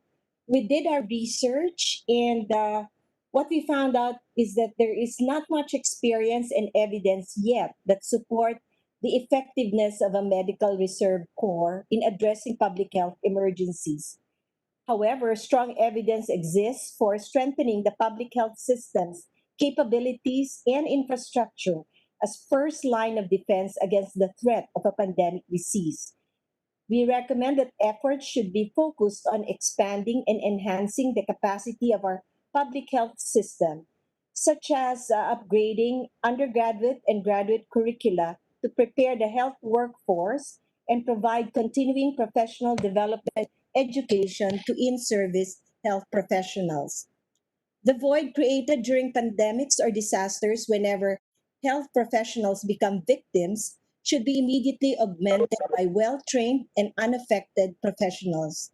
There should be a system to tap into and recruit community-based service providers in coordination with local government units to join the disaster healthcare force. I think this was also emphasized by Senator Pia earlier. The establishment of a public health emergency operations center is one of the key recommendations for building a strong public health system that can respond to pandemics and disasters. This Public Health Emergency Operations Center integrates public health services with other parts of the health system, incorporates resources from outside the health sector into an emergency management model to implement the outbreak response plan, and coordinates all sectors involved in delivering the response plan, as well as the training and deployment of emergency workforce resources. The deployment of healthcare workers should only be triggered when a state of disaster is declared by the Office of the President. Deployment should be short term, we believe no longer than 3 weeks, and voluntary. Only licensed health professionals who have completed training in health emergency management should be deployed, with trainings provided by the Department of Health or other accredited professional organizations in collaboration with key academic institutions in strategic parts of the country. Continuing training is also done with active participation of local government units. Work environment and compensation, safety and security, safe and adequate transportation, lodging and meals during deployments, and life and health insurance should be provided for all deployed healthcare workers. In essence, we seek for broader measures to address the weaknesses in our health system that this pandemic has revealed, and we call for a systems as well as a whole of society approach in doing so. The details of our position statement, Mr. Chair, they have been submitted po to the Secretariat. Thank you for this opportunity to share our position statement from UP Manila and NIH. Thank you po. Thank you. Dr. Raymond Sarmiento of UP has some comments as well. Thank you for recognizing me, Mr. Chair. The comments really are related to the earlier feedback that we got from Honorable Senator Pia Cayetano with regards to how do we prepare 10 to 20 years into the future as part of our work on e-health. There are two concepts that we need to be kept abreast of. Number one is the learning health system. It is a knowledge generation process that gets embedded into the daily practice so that we could continually improve the delivery of care. The second concept is value-based healthcare. And the reason for that is to be able to get out the most value out of the quality services that we will be giving all of our patients. This will entail more of a focus on the preventative and the promotive spectrum, part of the spectrum of care, rather than the treatment side of the medical care spectrum. As to the strategy and investment for e-health, and specifically it may be for the appropriations provision in the bills, we recommend that the Department of Budget and Management be required to annually allot no less than 1.2% of the yearly health sector budget for e-health activities and programs. Then this represents the average percent allocation of annual health ICT spending in the United States and select countries in the European Union based on information collected by Cambridge University. The Department of Health also and the Department of Science and Technology should provide specific investment equivalent to 10% of the e-health budget for e-health innovation, research and development for research partners in support of health sector and national development goals. The specific investment would be equivalent to 5% of the e-health budget and should be made for monitoring the progress and the outcomes of e-health specific programs. Thank you for the opportunity to share, Mr. Chair, and that is part of our official position statement for the Future of Healthcare Bill that on the committee of Senator Pia Cayetano and also for the e-health bill po, Senator Go. Thank you, sir. Thank you. Balikan natin si Dr. Lucico Jimenez. Are you ready now? Doc? Marinig? Doc Jimenez? Hindi, wala kaming marinig, Doc. Doc, I'm so sorry Wala po kaming marinig talaga walang audio po. Kumain ka na? Kumain na? Okay. Si Bato, kumain na? Senator Bato? Di ka pa kumakain. Nawala ka kanina Nakamute ka, nakamute. Yan. Okay na ako. Mr. Chairman, no problem. Makinig lang ako. Sige kang panguyab. Busog na. Thank you, Senator Bato. Next is Dr. Limuel Abrogena of the Ateneo School of Medicine and Public Health. Good afternoon, sir. Can you hear me po? Go ahead, sir. Good afternoon, sir. Honorable Chair, Senator Bongo, and other senators, Senators De La Rosa, Marcos, Binay, and Cayetano, and the rest of the guests. So I just have only 2 points, sir. So on Section 3, it is not clear whether or not the recruitment would be mandatory or voluntary. So who will be those who will be recruited? Who among the graduates will be recruited in the MRC? So is this mandatory or voluntary? Because on Section 19, it is also important to take note, as what has Dr. Almora have mentioned and recommended, the provisions on Section 19 is punitive. So for those who will not be able to comply with the call, they would be punished. So rather than being it as a punitive recommendation, so why not make it as a promotive and constructive, looking into recognition of those who have volunteered and who have acknowledged and responded to the call. That will be all. Thank you very much. Salamat. Next is Dr. Edelina de la Paz of the Health Alliance for Democracy.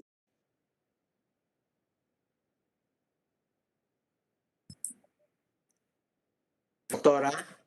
Yes, Edelina. good afternoon. I'm also Dr. Delen de la Paz. I was the one who spoke earlier. Yeah, but this time the Health Alliance for Democracy is appreciative of this invitation. Thank you very much, Senator Bongo and the other senators in this panel, as well as the other guests, for this opportunity to share with you our position. With all due respect to the authors of the bill, Senator Bongo, Senator Cayetano, and Senator Amy Marcos, we do not support the bills because we do not see the need of these bills. And as Dr. Eva de la Paz of NIH has said, what is important is strengthening the public health system. We do not need to have a reserve corps if we have enough personnel in our health centers who are there to address the people's needs anytime, not only during disasters and emergencies. If we augment our health force with the enough personnel that we have, then there's no need for a reserve corps. So at this point, we see that the reserve corps might just be a stopgap measure at this point. But I think it's about time we look at the long-term goals, which is really strengthening and developing our public health system. So in line with this, may I read our recommendations? So instead of having a bill on the medical reserve corps, we would like to suggest that we need to develop and strengthen the public healthcare system that can provide healthcare services, including its capability to respond to disaster, epidemics, and other health emergencies. This should be in place at all times in all our levels of healthcare. We have to formulate and implement a rational and comprehensive national plan for health human resource development based on the actual health conditions of areas and needs of the people during our given time period.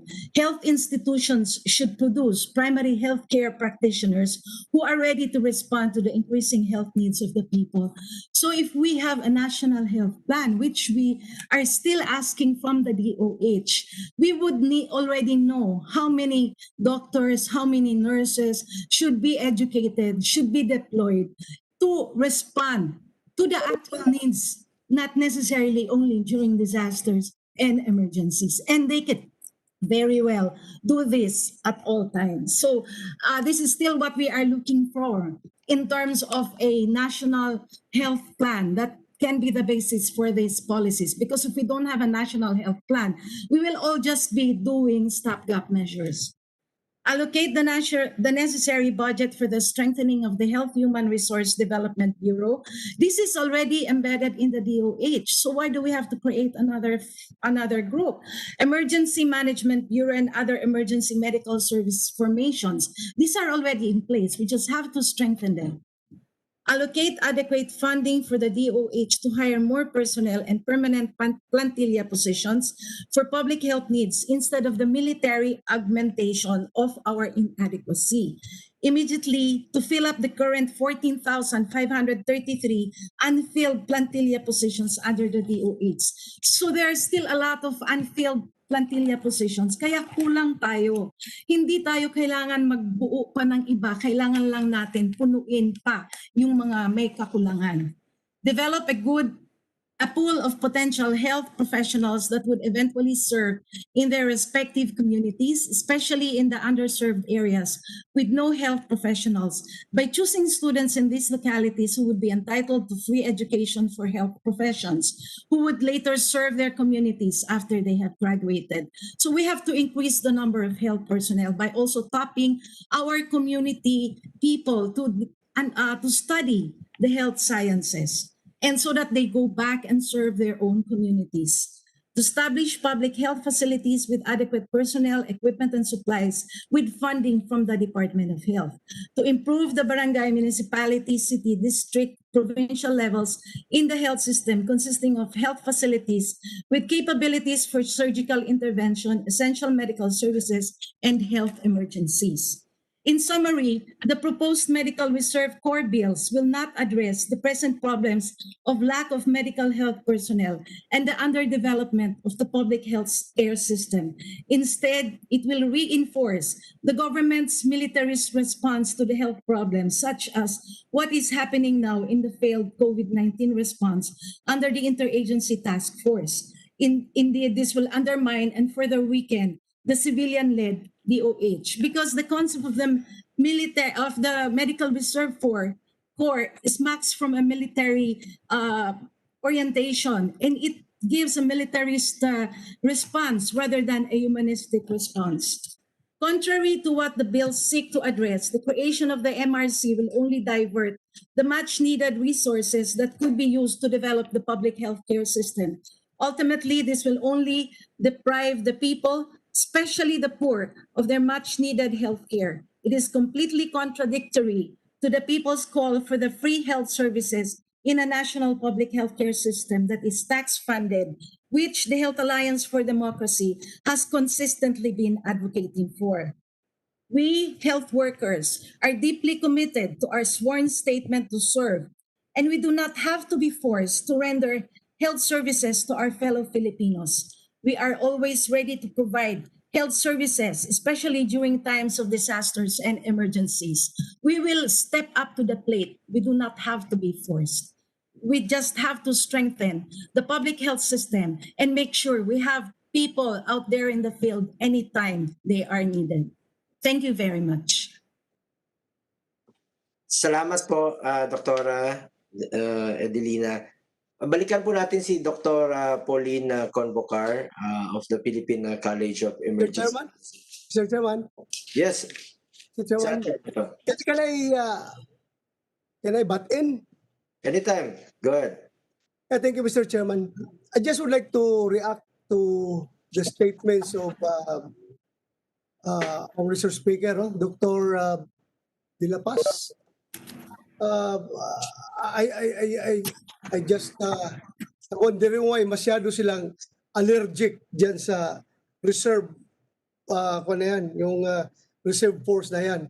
Hindi po yan siya gagamitin in place doon sa regular health system natin, health apparatus natin. Kaya nga sinasabing reserve, medical reserve force, dahil in times of emergency lang yan, matatap, national crisis. Tinatap natin yan. Pero hindi po yan siya replacement.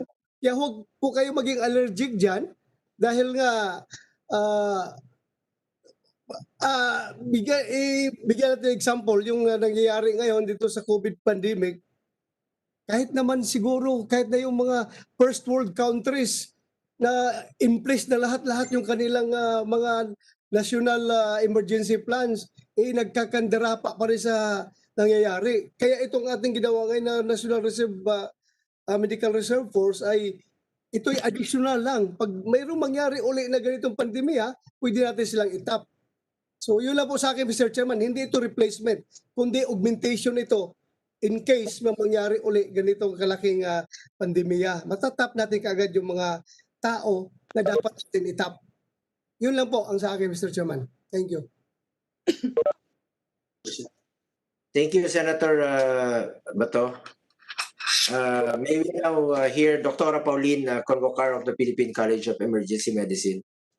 Maayong hapon. Okay na ba, Mr. Chair? Marinig na po kayo, pero yung video wala.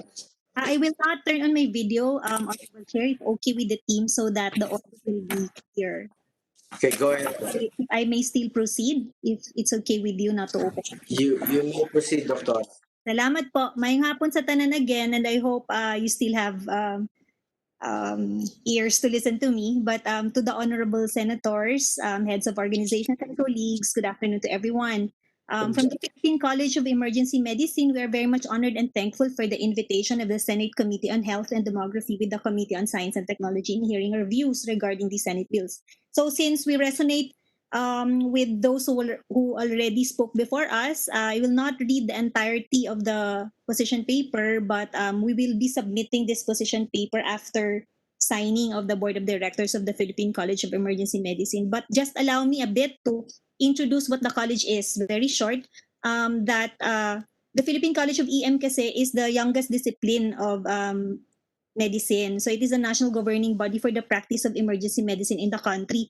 And I agree with the clarificatory statement of the Honorable Senator Bato, that indeed there are levels of emergencies and that we will only be in a state of disaster if we are beyond the capacity to respond. So paulit-ulit naman po yan. And that kami po sa College of Emergency Medicine is very much a branch of medicine which deals with the daily emergencies po. So if we support the proposed bills on the Medical Reserve Corps, but we also resonate that it should not be only limited to that of the medical specialty, but the entirety of the healthcare professionals. So we resonate with that.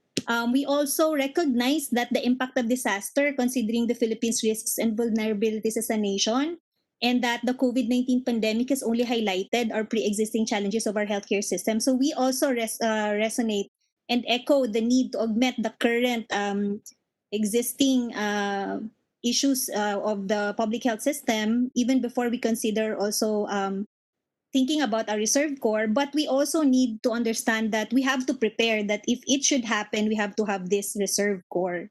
So we'll defer comments on the e-health bills to further discuss it because we already recognize that it has a vital role as a pillar to ensure access and interconnectivity, adapting also to the times. We will recognize that data management, information management, and knowledge management cannot be overemphasized in daily emergencies and in disasters, so including this pandemic. Our desire, however, if it may be put on record, is to ensure that data privacy is upheld and that technology will be used only as a tool to ensure compassionate and appropriate medical care. So it cannot be a substitute for, of course, our face-to-face interventions for our patients.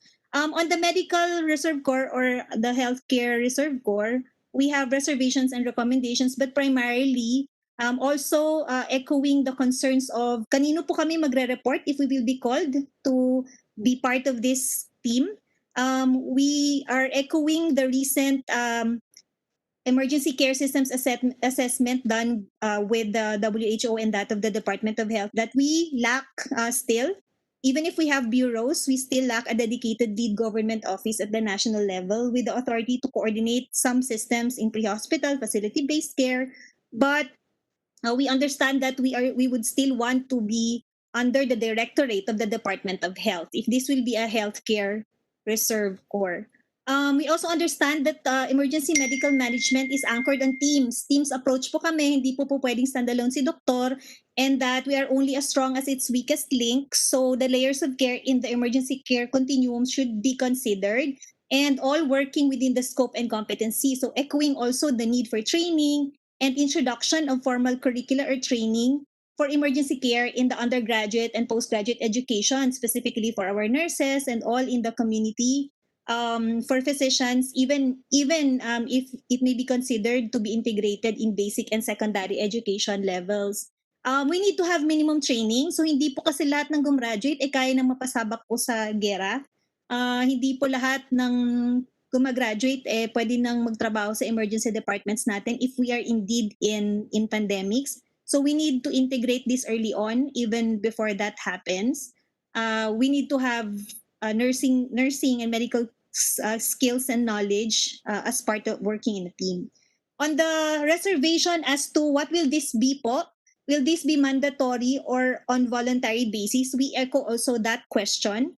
We also do not want to jeopardize po if the reserve corps will be taken from organic staff because we recognize that we already have this kakulangan and yet we will be taking this from our organic staff. So we would want it sana also on voluntary basis. We want still to have that those soldiers sent to war to be taught basic armamentaria na that's the akin to sending them to war. Lastly, we would want to consider on funding on two things. One, maybe we need to ensure commensurate compensation.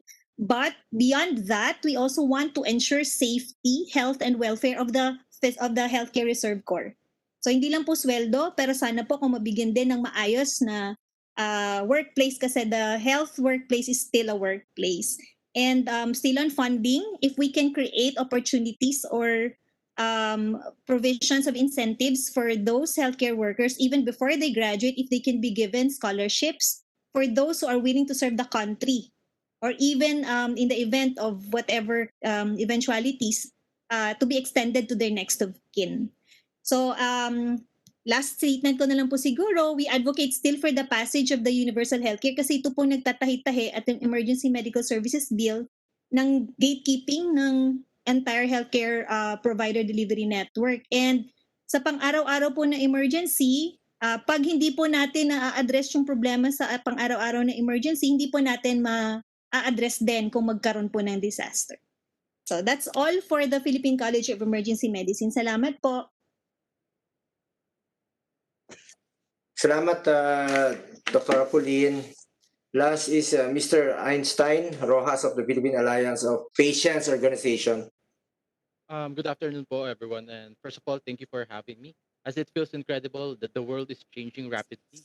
To hear the voice of the patient side by side virtually with the honorable senators and panelists present. So for the medical corps bill, we have only 2 points for it. So one is we would like to propose a quick initial assessment of their capacity to help and identify those who are in the state of shock before deployment. And that could make a difference in the process of saving lives. Second, we all know the deployment could mean danger and risking the lives of our uh, health workers. So maybe if we can design a reward to the inevitable fallen heroes during the operation, an insured plan for their families' economic safety and grief. So I forgot to introduce myself. So I am Einstein Rojas. I am an advocate for healthy lifestyle through innovative solutions, including one of the first. I'm one of the first self-assessment app during this pandemic. So currently, I'm taking up my Master's of Science in Innovation and Business degree at the Asian Institute of Management, where MSIB we explore innovations through futures and design thinking's approach with Fourth Industrial Revolution. So moving forward for our e-health position, um, so what really is the problem e-health is solving? In Philippine Alliance of Patient Organizations, we explore resiliency and innovative ideas through storytelling, ethnography, to make the technology patient-centric. So these are patient journeys that translate into data gathering methodology to enhance the doctor-patient relationship. Researchers show that the use of technology enhances such. Now, we classify our members according to Hunter to not just patients, but to individual patients, patient advocates, patient organizations representatives, and patient experts. So for the specifics of provision on the e-health bill, we would like to a little bit explore the integration of the national ID system in sync with the health passport identification. And we would like to combine some definition of terms to our honorable Senator Bongo and Senator Cayetano for the uh, in addition to a more holistic terms. So for the section 8 of the e-health policy coordination council, we would like to propose the patient group's position on one patient expert and one patient advocate. The essence of giving importance to the classification of roles of patients will decrease the stigma of individual patients being just only having the capacity of being a patient. We wish to bring empowerment to those who are capable of sharing those voices, those forgotten, and to represent those who are suffering and uplift, translate to economic value with the experience of the patient. So, whilst patient advocates represent the insights and experience of a larger population of patients living a specific disease, if this may be granted from a renowned patient group, we will be assured that an efficient understanding up to the grassroots level will be translated to the policy level. So for the Section 10 of EMR facilities creation, cybersecurity measures should be in place as required by the National eHealth Steering Committee, with high regards to considering collaboration from the DICT, National Privacy Commission, NBI Cybercrime Division, PNP sa Anti-Cybercrime Group, and DOH and representatives from the private sectors, including but not limited to Health Information Management Systems, or HIMSS, ISACA, and Philippine Institute of Cyber Security Professionals, among others. Now, for the liabilities and penalties, as discussed previously, we would like to adhere to the suggestion a while ago. So, for the proposed allocation of funding, we would like to propose an increase of a possible of a minimum uh, a while ago 1.8 and increase maybe to 2% or 3%, and to show the positions of the Philippines and to show the devotion and seriousness in advancing the healthcare of the Philippines. The country's ability to learn through research and development will ensure the legacy of this bill, supporting better development for the next generations to come. And this is a signal that the Philippines is moving forward. So, lastly, um, Papo would like to take this opportunity to express our sincere gratitude to the Senate of the Philippines in giving equal voice and importance to the patient healthcare system. Papo will be fully supporting the e-health bill that will pave way to to an innovative healthcare system that will save lives. With that, thank you very much for the opportunity, Mr. Chair. Salamat po, Einstein, Rojas. Balikan natin si Dr. Rustico Jimenez. Okay na po yung mic nyo? Hello, good afternoon po. Kumusta po? Suki. Opo, marami pong salamat Chairman Bongo, Senator, and the other senators present. Thank you po for inviting us in this hearing. We fully support the two bills consolidated. Ang inaano lang po namin is sana po ma-increase pa yung ng ating internet. Like now, palagi po tayo sa mga hearing natin, nawawala yung boses, nawawala yung pictures.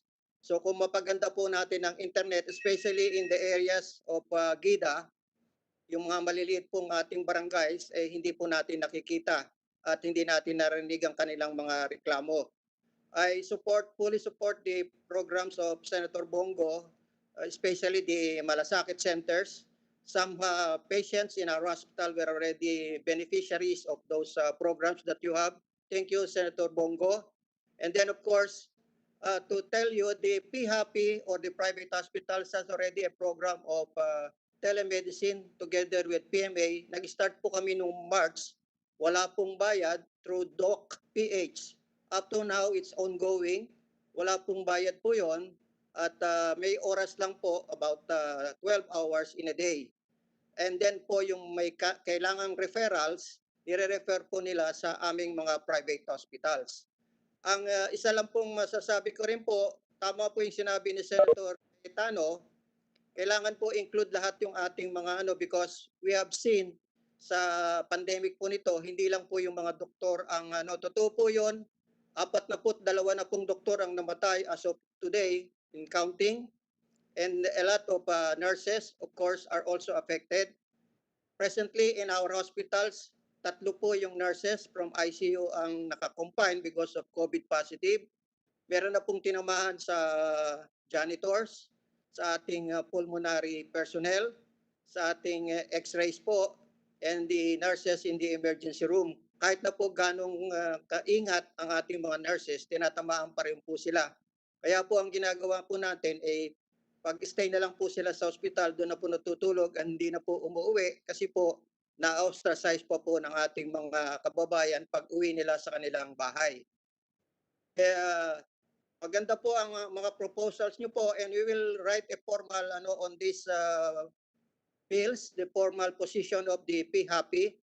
And I agree also with my colleague, Dr. Almora, because I'm also a board member of PHA, na kailangan din po yung reserve force kasi po nakita na natin sa ibang disasters like the in Taal, when nag-irap po, yung marami po sa mga private hospitals doon hindi po nakapag-function kasi merong mga lockdown po. So kailangan po magtutulong-tulungan ang bawat ospital in any areas na maapektuhan ng ating mga pandemic. Hopefully, ma-contain na po natin ating pandemic na ito at God bless us all.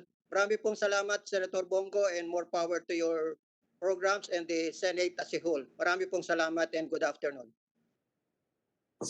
Thank you, Doc Rostico Jimenez. Wala na po, no? Do my colleagues have any further questions? If there are no more questions, we can wrap up this meeting.